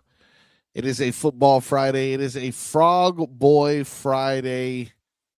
We are locked in right here, preparing for a weekend of games, but not too far away. We have a big matchup in Arlington. Arlington, what, Virginia? I'm just kidding. Is there an Arlington, Virginia? Yeah, there's Arlington. I had no clue. I, of course, am talking about the Miami Hurricanes shot at revenge. Your number 10 Miami Hurricane, even though everyone who's on the roster was not even born when this happened. You guys, we've been talking about it all week. Like, yeah, this is something from 23, 24 years ago. Yeah, no one even knows or cares. Some people weren't even a gleam in their daddy's eyes, so so they have no idea about what these the fans are talking about. But doesn't take you long to understand why there's hatred if you're a Miami Hurricane fan. Absolutely. If we take a trip in a time machine, shout out to our boy Vic Bermudez, who was kind enough to cut the pass interference call from the Fiesta Bowl that is forever gonna live on in infamy down here. This is how it played out live. Championship on the line right here on 4th down. Everybody on their feet. Here we go. 4th down and 3. Krenzel shotgun. Here's the snap. Here comes the blitz. He throws. It is knocked away. Knocked away. Miami wins the national championship. But there's a flag. Oh, there's a flag. They have stormed the field. There's a flag down in the right corner. Miami has stormed the field. That's me. That's you? That's me. Really? Go back when you. Hold on. Yeah. It's a flag. They've got to get back. It's not over yet. Hold on. I've never seen anything like this. Never seen anything like this. I want this man's home address through this flag. You've got to be kidding me. A flag on the play. Here we go. Come on. Dude, I had a whole DBJ. It is not over yet. That flag came in late on 4th down for the title. Are you kidding me? Please take me through in what the was right going corner. On. Please let me know. You were there? You were producing? Yeah, I was the producer of that game. I was the producer of the game. I didn't even mention that you were there, but I thought maybe you were doing like some sideline stuff. No. I was the Canes producer at the time. During that time, I was I was traveling with the team and doing the home and road games. I had to give Joe C when it was a local read and a net break read. Yeah, it was old school. But no, I was there. Like you could. That's why you could hear like you could hear me in the back. You could hear me saying all of that because I had to tell Joe. Like I said, I've always said this story. Joseph Kaki was giving an unbelievable soliloquy about the Miami Hurricanes, repeating all like he was about to get into his bag. Yeah, and then DBJ said, "Oh my God, there's a penalty. Like there's a flag." And then we're like, "Oh my God, why is there a flag?" Marcos, everybody was on the field. No, I mean you heard it. You heard it in the call. The players were already wearing their jerseys. They had the championship caps, the whole line. Like everybody was on the field. And then all of a sudden there was a flag on the play, and then Terry Porter threw the flag, and they called pass interference on Glenn Sharp. And when you look at the replay, you're like, where is the pass interference? Like that's all everybody everybody was thinking was like, where do you see that call? And it was just it was frustrating, bro. It was so damn frustrating. And they've showed it already. They've shown it already. I won't be shocked if they show the game because it was a really good game. Mind you, the Canes played terrible that game. Yeah. 5 turnovers. McGahee leg gets injured. Dorsey wasn't the way wasn't Dorsey. Ohio State played well. And they still they needed the help of the referees to still beat the U in that game. I'll never forget that game, bro. Nah, it was a heartbreak. It was a heartbreak. We saw, like you mentioned, people already celebrating, and then to have that call is, I mean, we're like you mentioned, we're still talking about it 22 years later. Like it is something that sticks with Hurricanes fans because it was the mark of the last time they were great. We've had spurts here and there. We have certain eras that were successful for sure. The last time we were great, we were That was the robbed. last time. That was it. That was it. That was that era. That was the last Yeah. run. That's where all the 21 or 22 first round picks, all these NFL, all these players being drafted in the NFL. That was the team that went to, I don't know if that was the class. I don't know if Dorsey's class or some, there was a class that went to every major bowl or every major BCS bowl that year. That's when Butch took them to the Sugar Bowl. That's Yeah. when Coker won the Rose Bowl. That's when Coker won the Rose Bowl. Coker, yeah. We got screwed in the Fiesta Bowl, and then we beat Florida State the following year in the Orange Bowl. Yeah. I believe with Brock Berlin as the quarterback. But yeah, that was the last major run by the University of Miami up until these last 2 years with Mario. And yes, they won against Texas A&M at College Station last week, big win. But the quarterfinals, you know how I look at the quarterfinals? I look at the quarterfinals like how we look at the NFL's divisional playoffs. You know how that's the best football. I think we're Yeah. going to see the best we're going to see 4 great games in these college football playoffs in the quarterfinals, and the Miami versus Ohio State's probably the best game out of the 4 quarterfinal matchups. Now, when it comes to facing big teams and big games, there's things that travel. A good O-line, a good running game, that travels. And the Miami O-line and Hurricanes have D-line. O-line and D-line, that always travels. You can run the ball and you could stop the run. That's always going to win you games, man. Doesn't matter climate, doesn't matter location. You got some big horses to block your running back and to protect your quarterback, and you got some big horses to stop the run and get at the quarterback. You're going to win. Now, I know that there is a rookie sensation that they have over there, but we have our own rookie sensation, in Malachi Tony, who had a moment that could have very well ended up as something that stuck in his career in the same sense that Chris Webber, amazing career, but what do you know Chris Webber for? Getting a call timeout. Or calling timeout, forgetting that he didn't have any. Excellent player, doesn't take away from him, but Malachi Tony fumbles that ball when they need it. That's something that's going to be on his Hurricane career. Instead, he bounces back. If they don't win. If they don't win, for sure. Instead, he bounces back. He's able to score the touchdown that ended up being the difference maker there, and continue to solidify this season as one of the most electric seasons from a Miami Hurricanes freshman.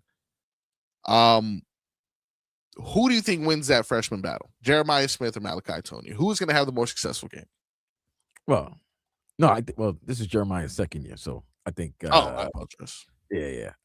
He was a sensation last year. Him and what was it, Ryan Williams of Alabama? Yes. Oh my God, he's only a 17-year-old freshman. That's what we kept on hearing last year from both players. They were only 17-year-old freshmen. You're not going wrong either way. You're talking about 2 unbelievable South Florida players. Yeah. I will lean a little towards.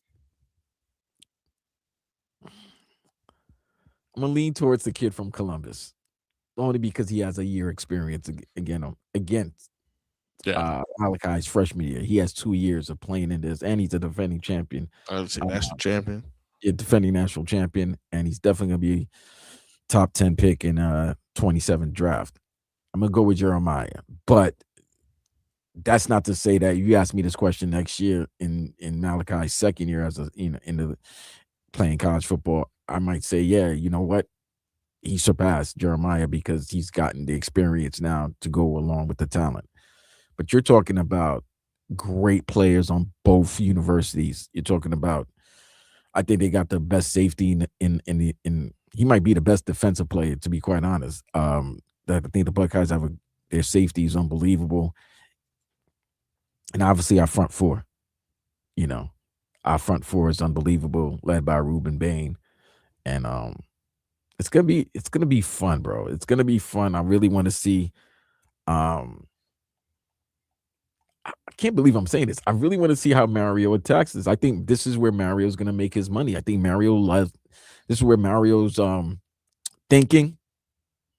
His standard, his practice is going to be fully effective in these type of games. In these postseason games where the O line and D line dominates and controls the game. Well, look, fingers crossed that we get the Miami Hurricanes team we expect out there, because no matter what, if we play our game, I think we can compete with anyone. We go out there and we have one of those games where Carson Beck is throwing 4 to 5 picks, or the field goal kicker's missing 3 kicks, and I understand it was windy and stuff like that, but when you get to these quarterfinal games, like you're mentioning, what separates these teams is not necessarily who has more talent, is who can execute cleaner football, win the turnover battle, and small things here and there that are going to give you the edge. Leaning on your offensive line and rushing game is probably what Miami is going to do. But I think Carson Beck, this is what you're brought in for, dude. It's not for you to beat, FAMU by 70 in week 2. We chose to not develop a freshman quarterback because we wanted someone with the experience in the big games to bring it home. So he didn't necessarily have a horrendous performance against Texas A&M, but we're going to need more from Carson Beck if we want to win. You're going to need more from everyone if you want to win. Every round you go into, the stakes get higher. So yeah, it's going to be interesting. But yeah, I mean, dude, people have already made their plans. It's on December 31st, bro. New Year's Eve. I ain't gonna lie to you. Yeah. 7:30 kickoff. Yeah. That game probably gonna go 4 hours. That really could lead into how you start the new year. You could start the new year being happy, or you could start the new year being upset. I'm gonna be at a family New Year's party. I was happy because we had a pregame that we did with Only in Day that went really well. We had, I'll say, close to 2,000 people out there. But I heard this New Year's thing, and I was like, nah, I can't do it, dog. Can't do it. Got to be with the fam. And you're right. I think it'll be a good opportunity for us to watch that game and start the new year right. But we're going to take a quick break, and when we come back, we're going to cap the hour off before we give you your final predictions for a football Friday, your final parlay, and much more on the Tobin and Leroy Show.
Your boy Marco's here holding things down with our boy Vlad on the Tobin and Leroy show on this Football Friday.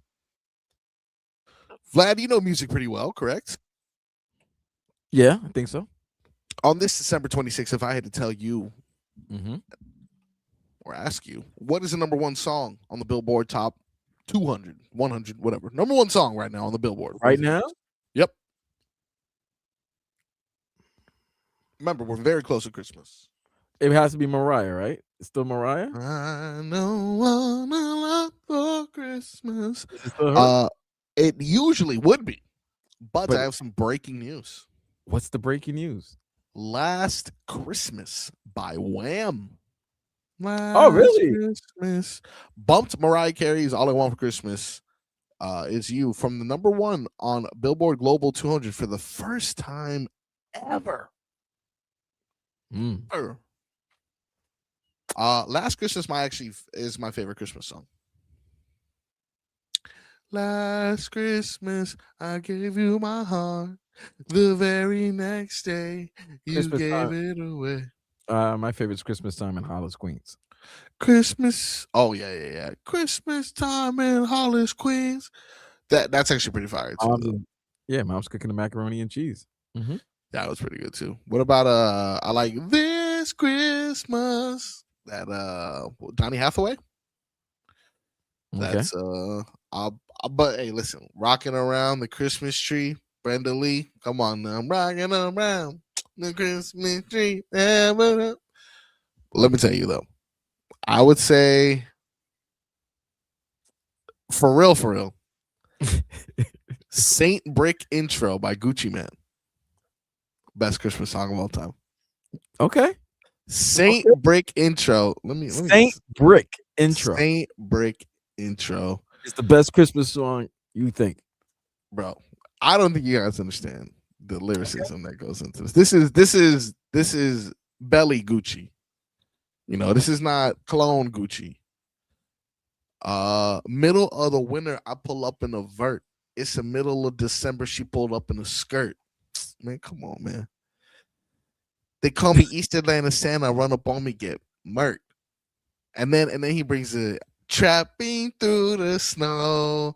Oh, okay. In the 4 ways. That's like the Over Mike Tyson sweater, Christmas sweater. Where it say Merry Christmas. Like Merry Christmas. Yeah. Got you. Okay. Let's see. There's this one wordplay part where he talks about doing something candle. I probably can't even say most of these lyrics on. No, I don't think so either. But I'm cooking blank candle lit. Okay. But I'm not on no romantic ish. Come on, man. My diamonds are immaculate. Man, come on, man. Wow, yeah, I can't read that one. Yeah, Bing Cosby saying, yeah, man, those are lyrics, man. Those are words. Those are words, buddy. Listen, you take your opportunity to go listen to the Saint Brick Intro by Gucci and tell me that's not the. I had this whole discussion in regards to Christmas movies. I indulged in a lot of Christmas movies. I got an opportunity to watch that new Grinch cartoon. I've only seen the Jim Carrey one, so I saw that. Okay. You know, I saw what's that Arnold Schwarzenegger one? Jingle All the Way. Okay. Saw that one again. Pretty good. Best Home movies, Alone. Die Hard. Best Christmas movies, Die Hard. We don't know that. They can't do that though. Can't. Like there's a Christmas tree in Rambo, and people are like, "Oh, that's a Christmas movie." But no, I'll give you Die Hard though. I'll give you Die Hard though for sure. Here's the thing: if the movie's set around Christmas, you're a Christmas movie. Okay, no, it's fair. Hey, that is fair. It's an action movie, but I don't care if there's action. There's bullets. Bullets come with a name on it. I think, if I'm not mistaken, That's a bar. That is a bar right there. That's a point for sure. That is definitely a point. Was Dark Knight around Christmas? Look, no, Dark Knight wasn't around. The Dark Knight Rises Might be. was a They played Christmas a football game in Pittsburgh when they almost like when the Earth almost swallowed Ben Roethlisberger, Pittsburgh Steelers team. Yeah, Hines Ward just made it to the end zone. Yeah. The hell just happened? Okay, number one Christmas movie. Actually, we had that discussion, family discussion. Who's best Christmas? Let me tell you my best Christmas movie right here, and then we're gonna go to break after I get yours, obviously. Friday After Next. Oh, come on, man. Friday After Next. It's a good Christmas movie, classic. It's classic, bro. What's the best Christmas movie other than if you had to give me another one other than Die Hard? Debbie does Santa. I watch it every year, so I gotta admit it is pretty good. pretty good. Pretty good. One of my favorites. Santa's not a Grinch when Debbie comes around. Bad Santa. He becomes a bad Santa. On the naughty list. Not a Grinch. When we come back, we got the final hour of the show on a Football Friday right here on 104.3 WQAM.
This my jam.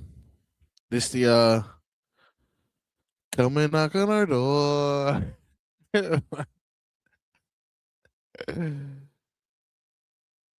Nah, I think that's the one, bro. I think that's the one.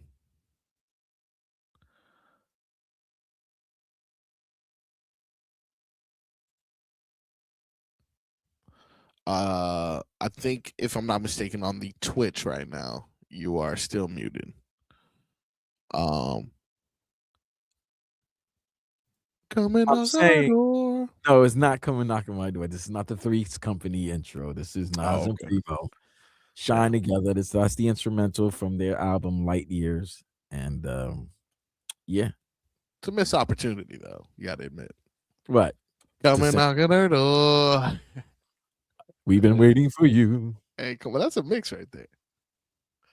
Let's go ahead and give you some quick headlines right here. Your headlines are brought to you by Doral Kia, home of the price detail, our lowest price. Visit us at Doral Kia or at DoralKia.com. I have some breaking news for you, Vlad. You got breaking news? I got breaking news for you, but you're not gonna like it. What do you mean I'm not gonna like it? You're not gonna like it especially if you're one of the people who put in our parlay earlier. Oh, who's not playing? It's looking like, and this is as of 9 minutes ago. Let's see. Spolstra says Heat will be cautious with Bam Adebayo back issue. Another tweet from Ira Winderman here says certainly sounds like no Adebayo tonight. Lower back soreness. He is now doubtful in Atlanta. So, what's the line now in the game now? Very interesting. That is a good question. It was 2.5 before this news came out. So I wonder if that line has it's since then changed. Yeah. I will say, very interesting. Get injured on your day off, huh? Back hurting, huh, Bam? You're the worst, bro. Wonder why. What are you trying to imply? Wonder why. What are you trying to imply? I'm just saying, maybe you shouldn't lift them during the season, no? No, keep everything horizontal. No need to go vertical, huh? You're the worst. Let's check out the line now. That's 3.5 now. 3.5. Okay. Yes, cool. The Hawks are favored by 3.5.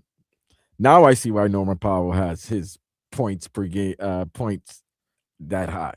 He's going to have to be the whole offense, and him and Jaime and Wiggins. Wiggins is at 17.5 right now. Jaime has moved up from 15.5 to 16.5. That is right. That is indeed correct. So it looks like we got to put another parlay, Brody. I believe that. Yeah, more on Norman Powell because he's gonna have to carry the offense. Let's hit the over on Norman, and we had the over on Jaime already. So we'll keep it there. And we also had the 3-point for Khalil Ware. So let's go to threes made. Khalil Ware over 1.5. So we have that. With Bam being down. How about over 15.5 with Khalil? I like that. I'll take that. I'll take that in favor of Bam's 19.5 that we had previously. And if I put these 5 legs together, we're back where we need to be, baby. Norman Powell over 25.5. Mm-hmm. Jaime Jaquez over 16.5. Mm-hmm. Khalil Ware over 1.5 threes made. Khalil Ware over 15.5 points. And the Miami Heat to win puts you again at plus 1,500 here. I don't know about the money now. You don't know about the money line anymore? I don't know about the money line anymore. Okay, so let's take that out. I'm not gonna hide you. I'm not gonna lie to you, bro. That's not having Tyler and Bam. Yeah. And they coming. My thing is this. After the performance they had on what was Tuesday night, right? Their last game was Tuesday. Yeah. They have you expect them to come out on fire tonight. Yes. Hustling, playing better defense. But Atlanta's also struggling right now, and the best player on the court will be Jalen Johnson. And he plays for the Hawks. Yeah. It's true. So, Okay, so is there anything else I can substitute for that Heat money line that'll potentially bring this value back up to at least 1,500? Right now, we're at a 4-leg parlay. We're at plus 1,000 right now. So what I about Khalil? Yeah. Khalil combo, double. double? Are we Yes. allowed to do? Are we allowed to do points and whatever, and then double on top minus- of that? Yeah, he's minus 300 right now. All right, let's do that. If we were to add that to our already phenomenal parlay, double. Why is it not letting me? I don't see Khalil Ware on mine. Oh yeah, I do. Duh. He's the first one. Nah, it doesn't do anything. Doesn't do anything for my parlay. Doesn't really do anything. How about Andrew Wiggins, 1.5 3-pointer? Wiggy. Okay, I like that. Let's take out Khalil Ware. I think that's gonna add the value that we need there. I think, and we're gonna need it from Andrew Wiggins, to be honest. So, and we're back at around plus 1,300, but I'll take that. I'll still take that. But it's not just something's missing, man. I gotta go crazy. This is where I always mess up, because right here is a very smart, cool-headed way of level-headed way of looking at it. And I'm like, oh, that's that's solid. $10 win me 150. But I'm like, what if I put one more and I could win 300? Let's get crazy. Vlad. Let's get crazy. Let's look at Davion Mitchell. I feel like he's gonna. You know what? Davion is at 10.5. I think Davion gives you more than 10.5 points. That's what I'm talking about, Vlad. That's what we gotta have the guts, Vlad. You gotta have the guts. Oh, look at my parlay is looking sexy now. I love sexy parlays. Plus 2,250. I like that. You put $10 down on that bad boy. That's an easy 235 right there. Don't let me use my profit boost, will I? Damn right I will. $302 for $10. Come on. And let's go over one last time. This is for the people. If you're just joining us right now, Miami Heat play tonight at 7 p.m. against the Atlanta Hawks. Unfortunately, Bam Adebayo having some back issues. Chance that he's going to be out. With that being said, we got Norman Powell over 25.5 points. Jaime Jaquez Jr. over 16.5 points. Khalil Ware over 1.5 threes. Das. Is that German? That's Vidania. Heard. Over 15.5 points, Khalil Ware. Yes. Andrew Wiggins, 1.5 threes made over. And the final leg of this 6th leg, Davion Mitchell over 10.5 points. See, these are good picks, though, dude. Yes, they are. These are good picks. I like it. Picks. All right, man. Lock it in. Book it, boys, before any of those numbers go up. All right. If I win, I will give every listener right now. We got 49 listeners. Every person who comments or DMs me, I will give each of you 50 cents. Each of you, 49 people, 50 cents each. Oh my God. What do you give them? They're like shared owners of this parlay, essentially. You basically breaking down $25? Yeah. Hey, listen, don't spend it all in one spot. You spend it $24.50 on it. Don't spend it all in one spot, you crazy kid. Dude, they can't even use it to get anything in the vending machine. You giving them 50 cents. Do they even have those gumball machines they used to have at Blockbuster? I don't think so. The 25-cent gumball machine? Yeah, you used to race the gumballs. Whatever. People would always get upset if they didn't get the flavor they wanted. Oh my god! Now I got to spend another 75 cents. Yeah, right. You want the red. You want the red. I always wanted the red one. Right, and you get the white one. Like, oh my god, dude! This is the third yellow I've gotten in a row. We're gonna take a quick break, and when we come back on the other side, we are going to briefly discuss more of that Lamar Jackson to Miami move. Then a little bit after that, we'll find out who or what is dead to me on this Football Friday here on the Tobin and Leroy Show. Make sure you keep it locked in right here.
I'm not gonna lie, Vlad.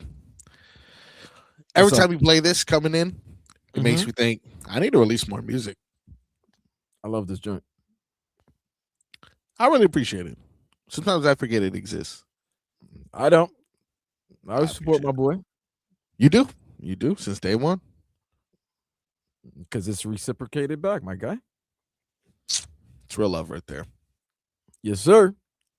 I gotta be honest, it's been a breeze today with you, buddy. It really has. I ain't gonna hold you, bro. I'm very happy you were on. You came to do the show because I'm like, huh.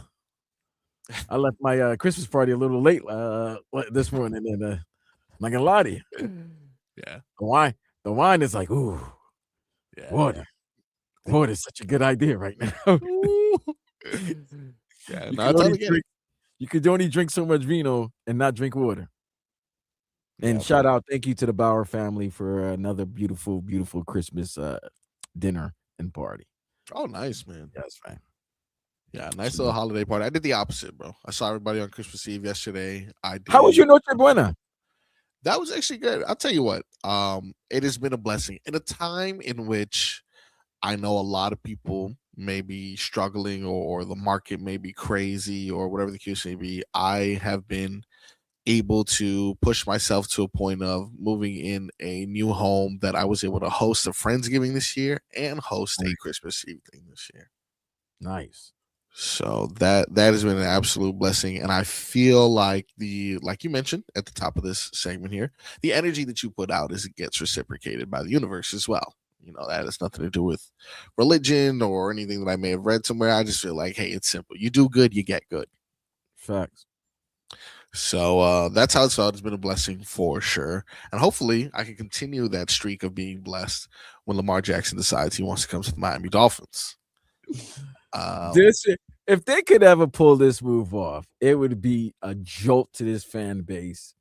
And put it this way: if you're the new general manager, you pull this move, you get at least a good year and a half of like grace, right? Like you're gonna get a year and a half of grace because you pulled a move, you made a move, you weren't sitting on your hands. You know, you made a move for a guy who's a two-time MVP, who was selected by his peers as the best player in football not too long ago. That would be such a jolt to this fan base, to this organization, if they can make this move. Now, this move, that's the thing. This move is going to be difficult and it's going to cost a lot. So, Vlad, I'm going to ask a task. Assuming everyone goes, let's just pretend everyone goes, and you can only keep 5, whether it be a coach or a player.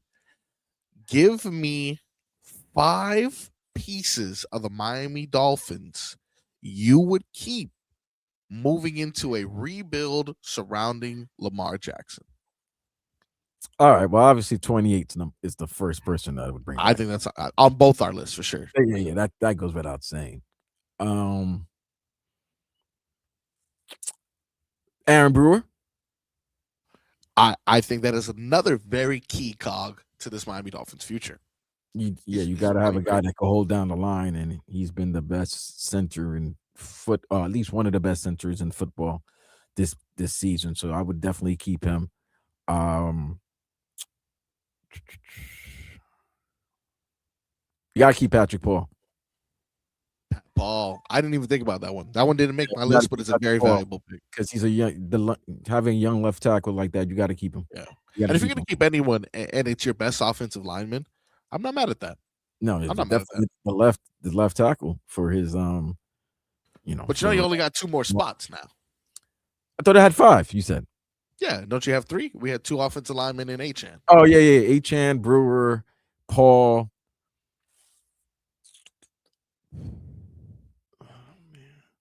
I like Jalen Waddle. Yeah. Lamar's got to have somebody to throw to. But can you get other assets if you get out of the Jalen Waddle business? Yeah, because he's going to demand more money, especially now that you're starting. He got paid already. He got paid last year. Correct. But with this new regime, I mean, we're obviously like would Jalen Waddle be Lamar Jackson's best wide receiver talent he's ever had? Yeah, that would be his best wide receiver in his prime that he would ever have. Yeah, because Zay Flowers is good. But he's not. Uh, I think Waddle's better than Zay Flowers, and Yeah. all the other receivers that Lamar had were always towards the end of their career. Like when he got Nuke, when he got Yeah, D-Hop exactly. last year and all that. Was Steve towards the Smith. end. Right. It was always towards the end of their careers. This would probably be the first receiver he have that would be in their prime. And the other guy that Jordan Phillips, bro. You got to keep him. Jordan Phillips? Yeah. Defensive tackle. Oh, no. Jordan Brooks is what you're talking about. I mean, Jordan Brooks. I'm sorry. Brooks. Yes. Okay, Phillips, my bad. Pardon self. Yeah, Jordan Brooks. That's it. Those would be the guys. Devon, Brooks, Paul, and Aaron Brewer. Yeah, I That's would the say guy that there's only one guy that I'm keeping on the defensive side. Yeah, and listen, you have a lot of choices too that you could have made there. Could have been Chop, could have been Minka, could have been Zach Sealer. But I think the guy who you picked is much more than a tackle merchant. I don't think he's out there just stat padding. I think every play that he makes is significant. And he just so happens to lead in tackles too. So I don't have a problem with that pick. I would say for sure, if I had to do it, for sure Devon Achane, for sure Aaron Brewer. Patrick Paul, I didn't even think about, but that is a great pick, but I just didn't think about it initially. I went Chop to keep, young edge pressure, and Jordan Brooks to keep as far as like someone who could hold down the middle.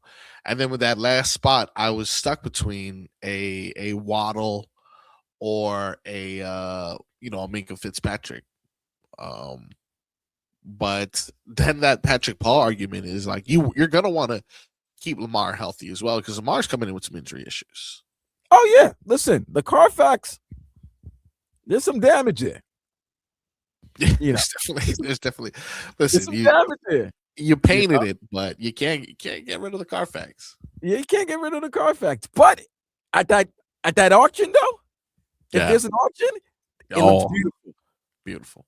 It looks beautiful. Like, oh man, I could get it for this price. I don't have to give up so much. I got the I got the mechanic, I got the upholstery, I got all of that to fix it, But it's gonna cost. How much is it gonna cost? Yeah, I guess that's what we'll be finding out. And like these 5 players that we just discussed right now are going to be valuable because you're trading away a lot of picks, which means there's only so much you can do. How long before also you have to restructure Lamar's contract? He's going to be demanding, Well, let's look at his deal right now. I think if I'm not mistaken,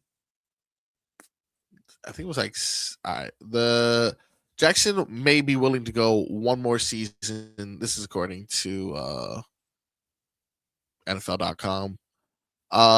Jackson might be willing to go one more season without a new contract. He'll still cost $75.4 million against the salary cap in 2026. The price only goes up on an extension the longer he waits. Assuming there are 0 trade partners out there, the Dolphins are going to be facing a $99 million dead cap hit if Tagovailoa is a post June 1st release. He's a $99 million. Yo, you can't. So, long story short, something needs to be done with Tua prior to June 1st. The article goes on to essentially discuss why the Dolphins would be a suitor. The 2 things it points to is obviously him coming home, but also points to like the weather. It's like right now he's in the toughest division for weather, so coming home to South Florida will be good. But like, I'm not sure if that's something he's going to base the future of his career on. Lamar is 28 this year. He had signed a contract extension in 2023. The deal has basically it's the next 2 years. He has a base salary of 51.25 million. So there's no guaranteed money after next year. His guaranteed salary is $29 million in 2026. After 26, he has no guaranteed money in the next 3 years of his contract. So he's Which definitely going to deal. He's I definitely was going to gonna win. say he's gonna want that for sure. Right. He's at 28 right now. Mm. He's going to be a cap charge. This year he was a cap charge of 43.5 million. Yeah, it's gonna be time for him to be looking at a new contract. But you're Baltimore, you know that he hasn't really gotten you to a Super Bowl. He's gotten you to one AFC championship, and you know the injuries. Are you willing to make that type of investment on Lamar, or are you willing to try to get as much as you can from him in a trade and then rebuild from there? Well, let's make sure that we're not sipping the Kool-Aid too much, and we understand that, like we just mentioned, he is on the brink of a new contract, and of course, someone is going to be out here throwing these things out to potentially increase the chances of Baltimore making a deal with him, because Baltimore, let's be honest, probably be stupid to give him up. But the Twitchers are hysterical in YouTube. RVA Richie said, "Let two cover the holidays with me with Vlad at WQAM cap casualty." I don't know if he could handle it there, RVA Richie. I don't know if he can. No, it's a lot going on at once. Not sure. It's a lot going on at once. I don't know if he plays well with others. He might throw unders under the bus here at WQAM. What's interesting is his jersey is already hanging up right behind you. Yeah. That's interesting. He already knew. It's as if they knew his future employment would be here. I think I saw a poll that came out as far as trying to predict to his next job. I think at the top of that list was Minnesota, but I think like number 5 was Publix. Yeah, I did see that. And number 2 were the Jets, and I'm like, come on, man, relax. No, but you mentioned it earlier. Something I've also said during the previous shows, that because of his limitations, he's really only good in AFC South or NFC South teams. He had, a place where he's not going to have to play in the cold a lot of times. Yeah, I mean, look, he goes to the AFC South. We got Dome, Jacksonville, and Tennessee. You might have to do it. It's a coin flip. Maybe you have to play Tennessee in December, or maybe you play them between September to November when the weather's not so bad. But that would be that. Yeah, so I guess we'll keep an eye open to see how this continues to develop. Are we in the Lamar Jackson sweepstakes? Are we in the Kyler Murray sweepstakes? Or are we going to be looking at? You're definitely in sweepstakes. There's no way you could. Is there any possible way the new general manager can come back with both Mike McDaniel as head coach and Tua Tagovailoa as your quarterback, or one? Is there one to keep? And if there is one to keep, which one are you going to keep? Is it Mike or is it Tua? I think the fan base is done with Tua. I do think the fan base is done with Tua, but the fan base didn't spend $99 million per year or something like that, $50 million, whatever he's making, hundreds of millions of dollars. So the new GM could be like, hey, I could save you some money, and that's how we'll start my regime. I'll save you some money. Let's just keep this guy, and we'll maybe tank this year. So I'm not sure. I think Stephen Ross has tried as much as he possibly can, to the point where he'll be open to anything, even firing Chris Greer. So we will continue to monitor that, but you may have to check the heart monitor of the next couple people or things we're going to be talking about. That's because we're going to play our final Friday segment of this year. No. We got the 29th and 30th, right? It's the final Friday segment. Oh, that's what you of mean. This year. That is -1 for me for not knowing English. But yeah, man, the final Dead to Me of the year. Wow, this is important now. Then you know what, man? I want your nomination for today, but I also want your nomination of the year. Who do you think is dead to me for the entire year? Got a whole break to think about that, man. So sorry about that. Anyway, all right. Stay tuned and find out who is dead to us for the year 2025 on the Tobin and Leroy Show.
Welcome back to the Tobin and Leroy Show.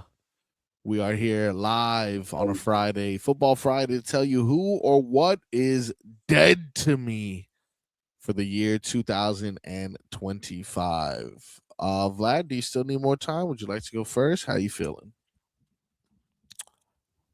You know who's dead to me? I would love to know. Brock Purdy. Whoa. Because he scored 5 Hey. touchdowns on Monday and knocked me out of the football fantasy Super Bowl, fantasy football Super Bowl. Yes, Mm, big money was at stake there, Marco. Talking about $1,500. hey, And then Phillip ooh, Rivers, that is you're also dead to me for throwing 2 touchdowns to Alec wow. Pierce when those 2 touchdowns should have been going to Jonathan Taylor. That's true. I have Jonathan Taylor, so I completely feel the same way. Come on, man. Just playing for like 3 games and then calling it a day the minute, they're out of the playoffs. So, yeah. Yeah, Those are that's a solid pick. they're dead to me. They're dead to me. That is You're a dead. solid pick indeed. My Everybody's dead to you? yeah, I got my not my most recent one, not necessarily my one for the whole dead to year, but my recent dead to me goes out to Snoop Dogg. Whoa. Snoop? Yeah, I love I love DO double G. You didn't But like his performance this yesterday? was what a bizarre performance yesterday. This halftime show, very strange combination of people. At one point, I see Snoop Dogg in the all red, which didn't know he can do that. Didn't know that was allowed. But next to Bocelli and Lainey Wilson, It was what? an eclectic group of people. Yeah, it was almost as if somebody like had like a Mad Lib or something like that, and they're like, oh, give me a rapper from the '90s. Okay, cool. Give me a modern day female country singer. Okay. Give me like a singer you'd never expect to, and then this is what they came out with.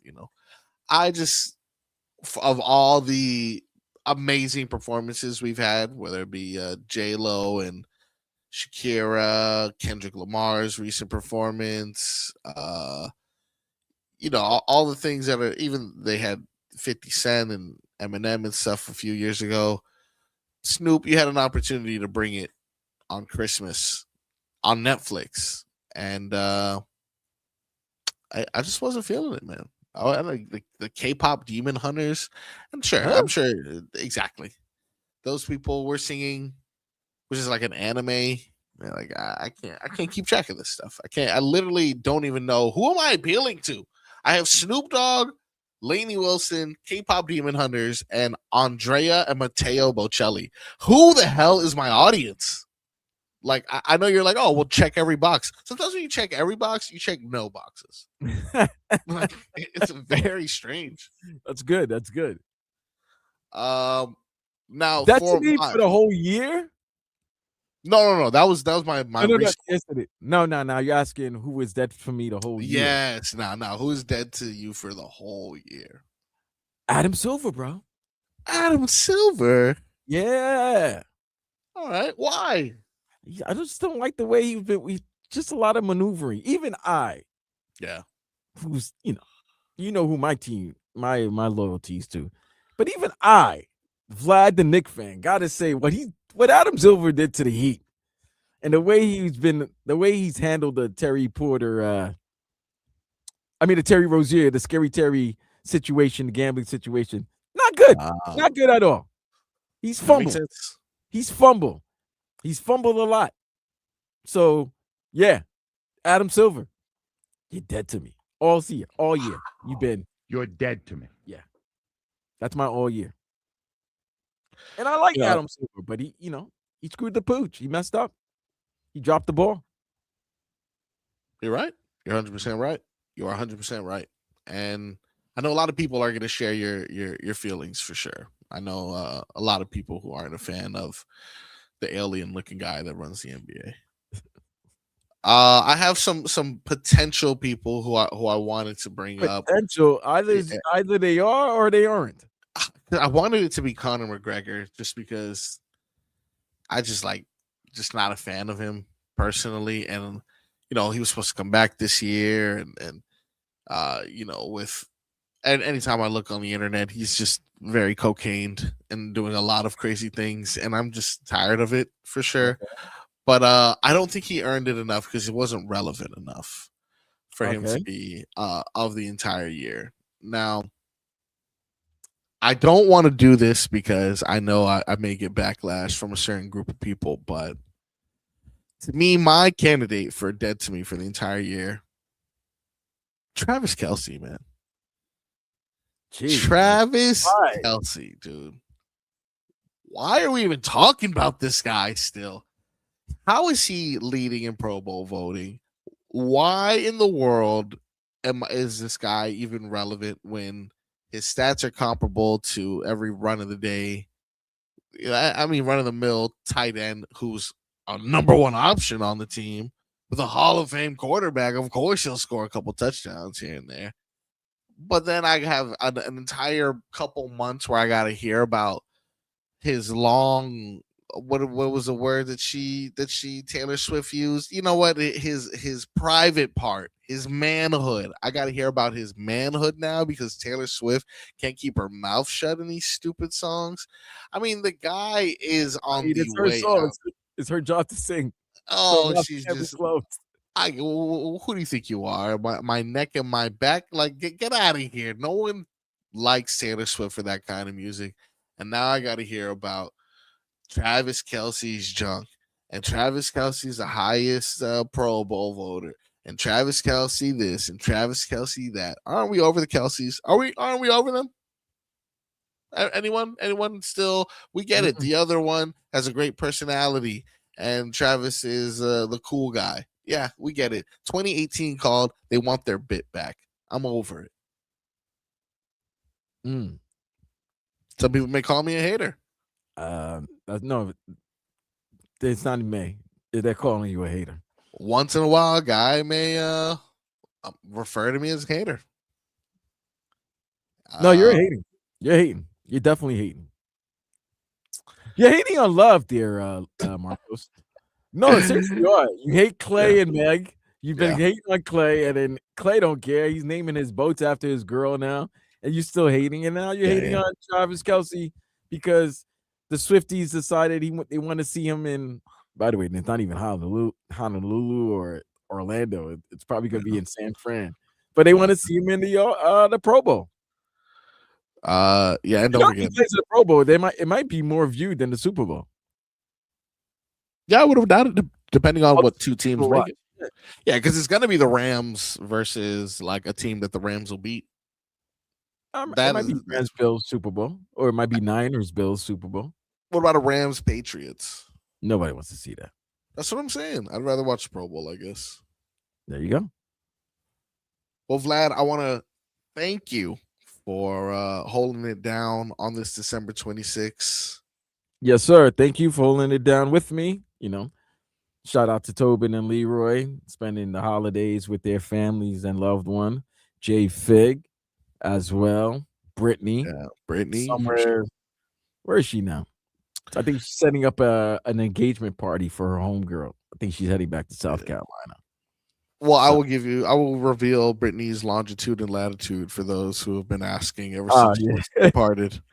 I'll let you guys know so that you can breathe easy, knowing that you'll be she's at the Bermuda Triangle. Is that what you're saying? Yes, that's exactly. I was gonna put that down there. Next week, Tobin Leroy will be back, but I mean, you tune in at the end of next week and you'll see these same two faces again. So get used to it. It will be us to start off your new year. So I'll be in a little bit later to produce this Miami Heat game again that starts at 5:45, but not before. Coming up next, we got the Tobin and Leroy show. Keep it locked in. We are the Tobin and Leroy show. You have the apologize. Powder and Solana show. Best of. Yes. Wow. I know. Crazy that they got the best of the day after Christmas and we couldn't do it. We came and gave it to you live and uncut. That is right. Get out of my face, you filthy animals. Ladies and gentlemen, enjoy your football Friday bowl games. Enjoy your week 17 NFL games. Enjoy some Heat basketball as they take on the Hawks in Atlanta. And my boy Marcos will be behind the boards. Yeah, man. Cash in that parlay. And cash in on that parlay we gave you. So, my man Marcos and Tadpole. It's your boy Vlad having beautiful, beautiful weekend. Enjoy the last weekend of 2025.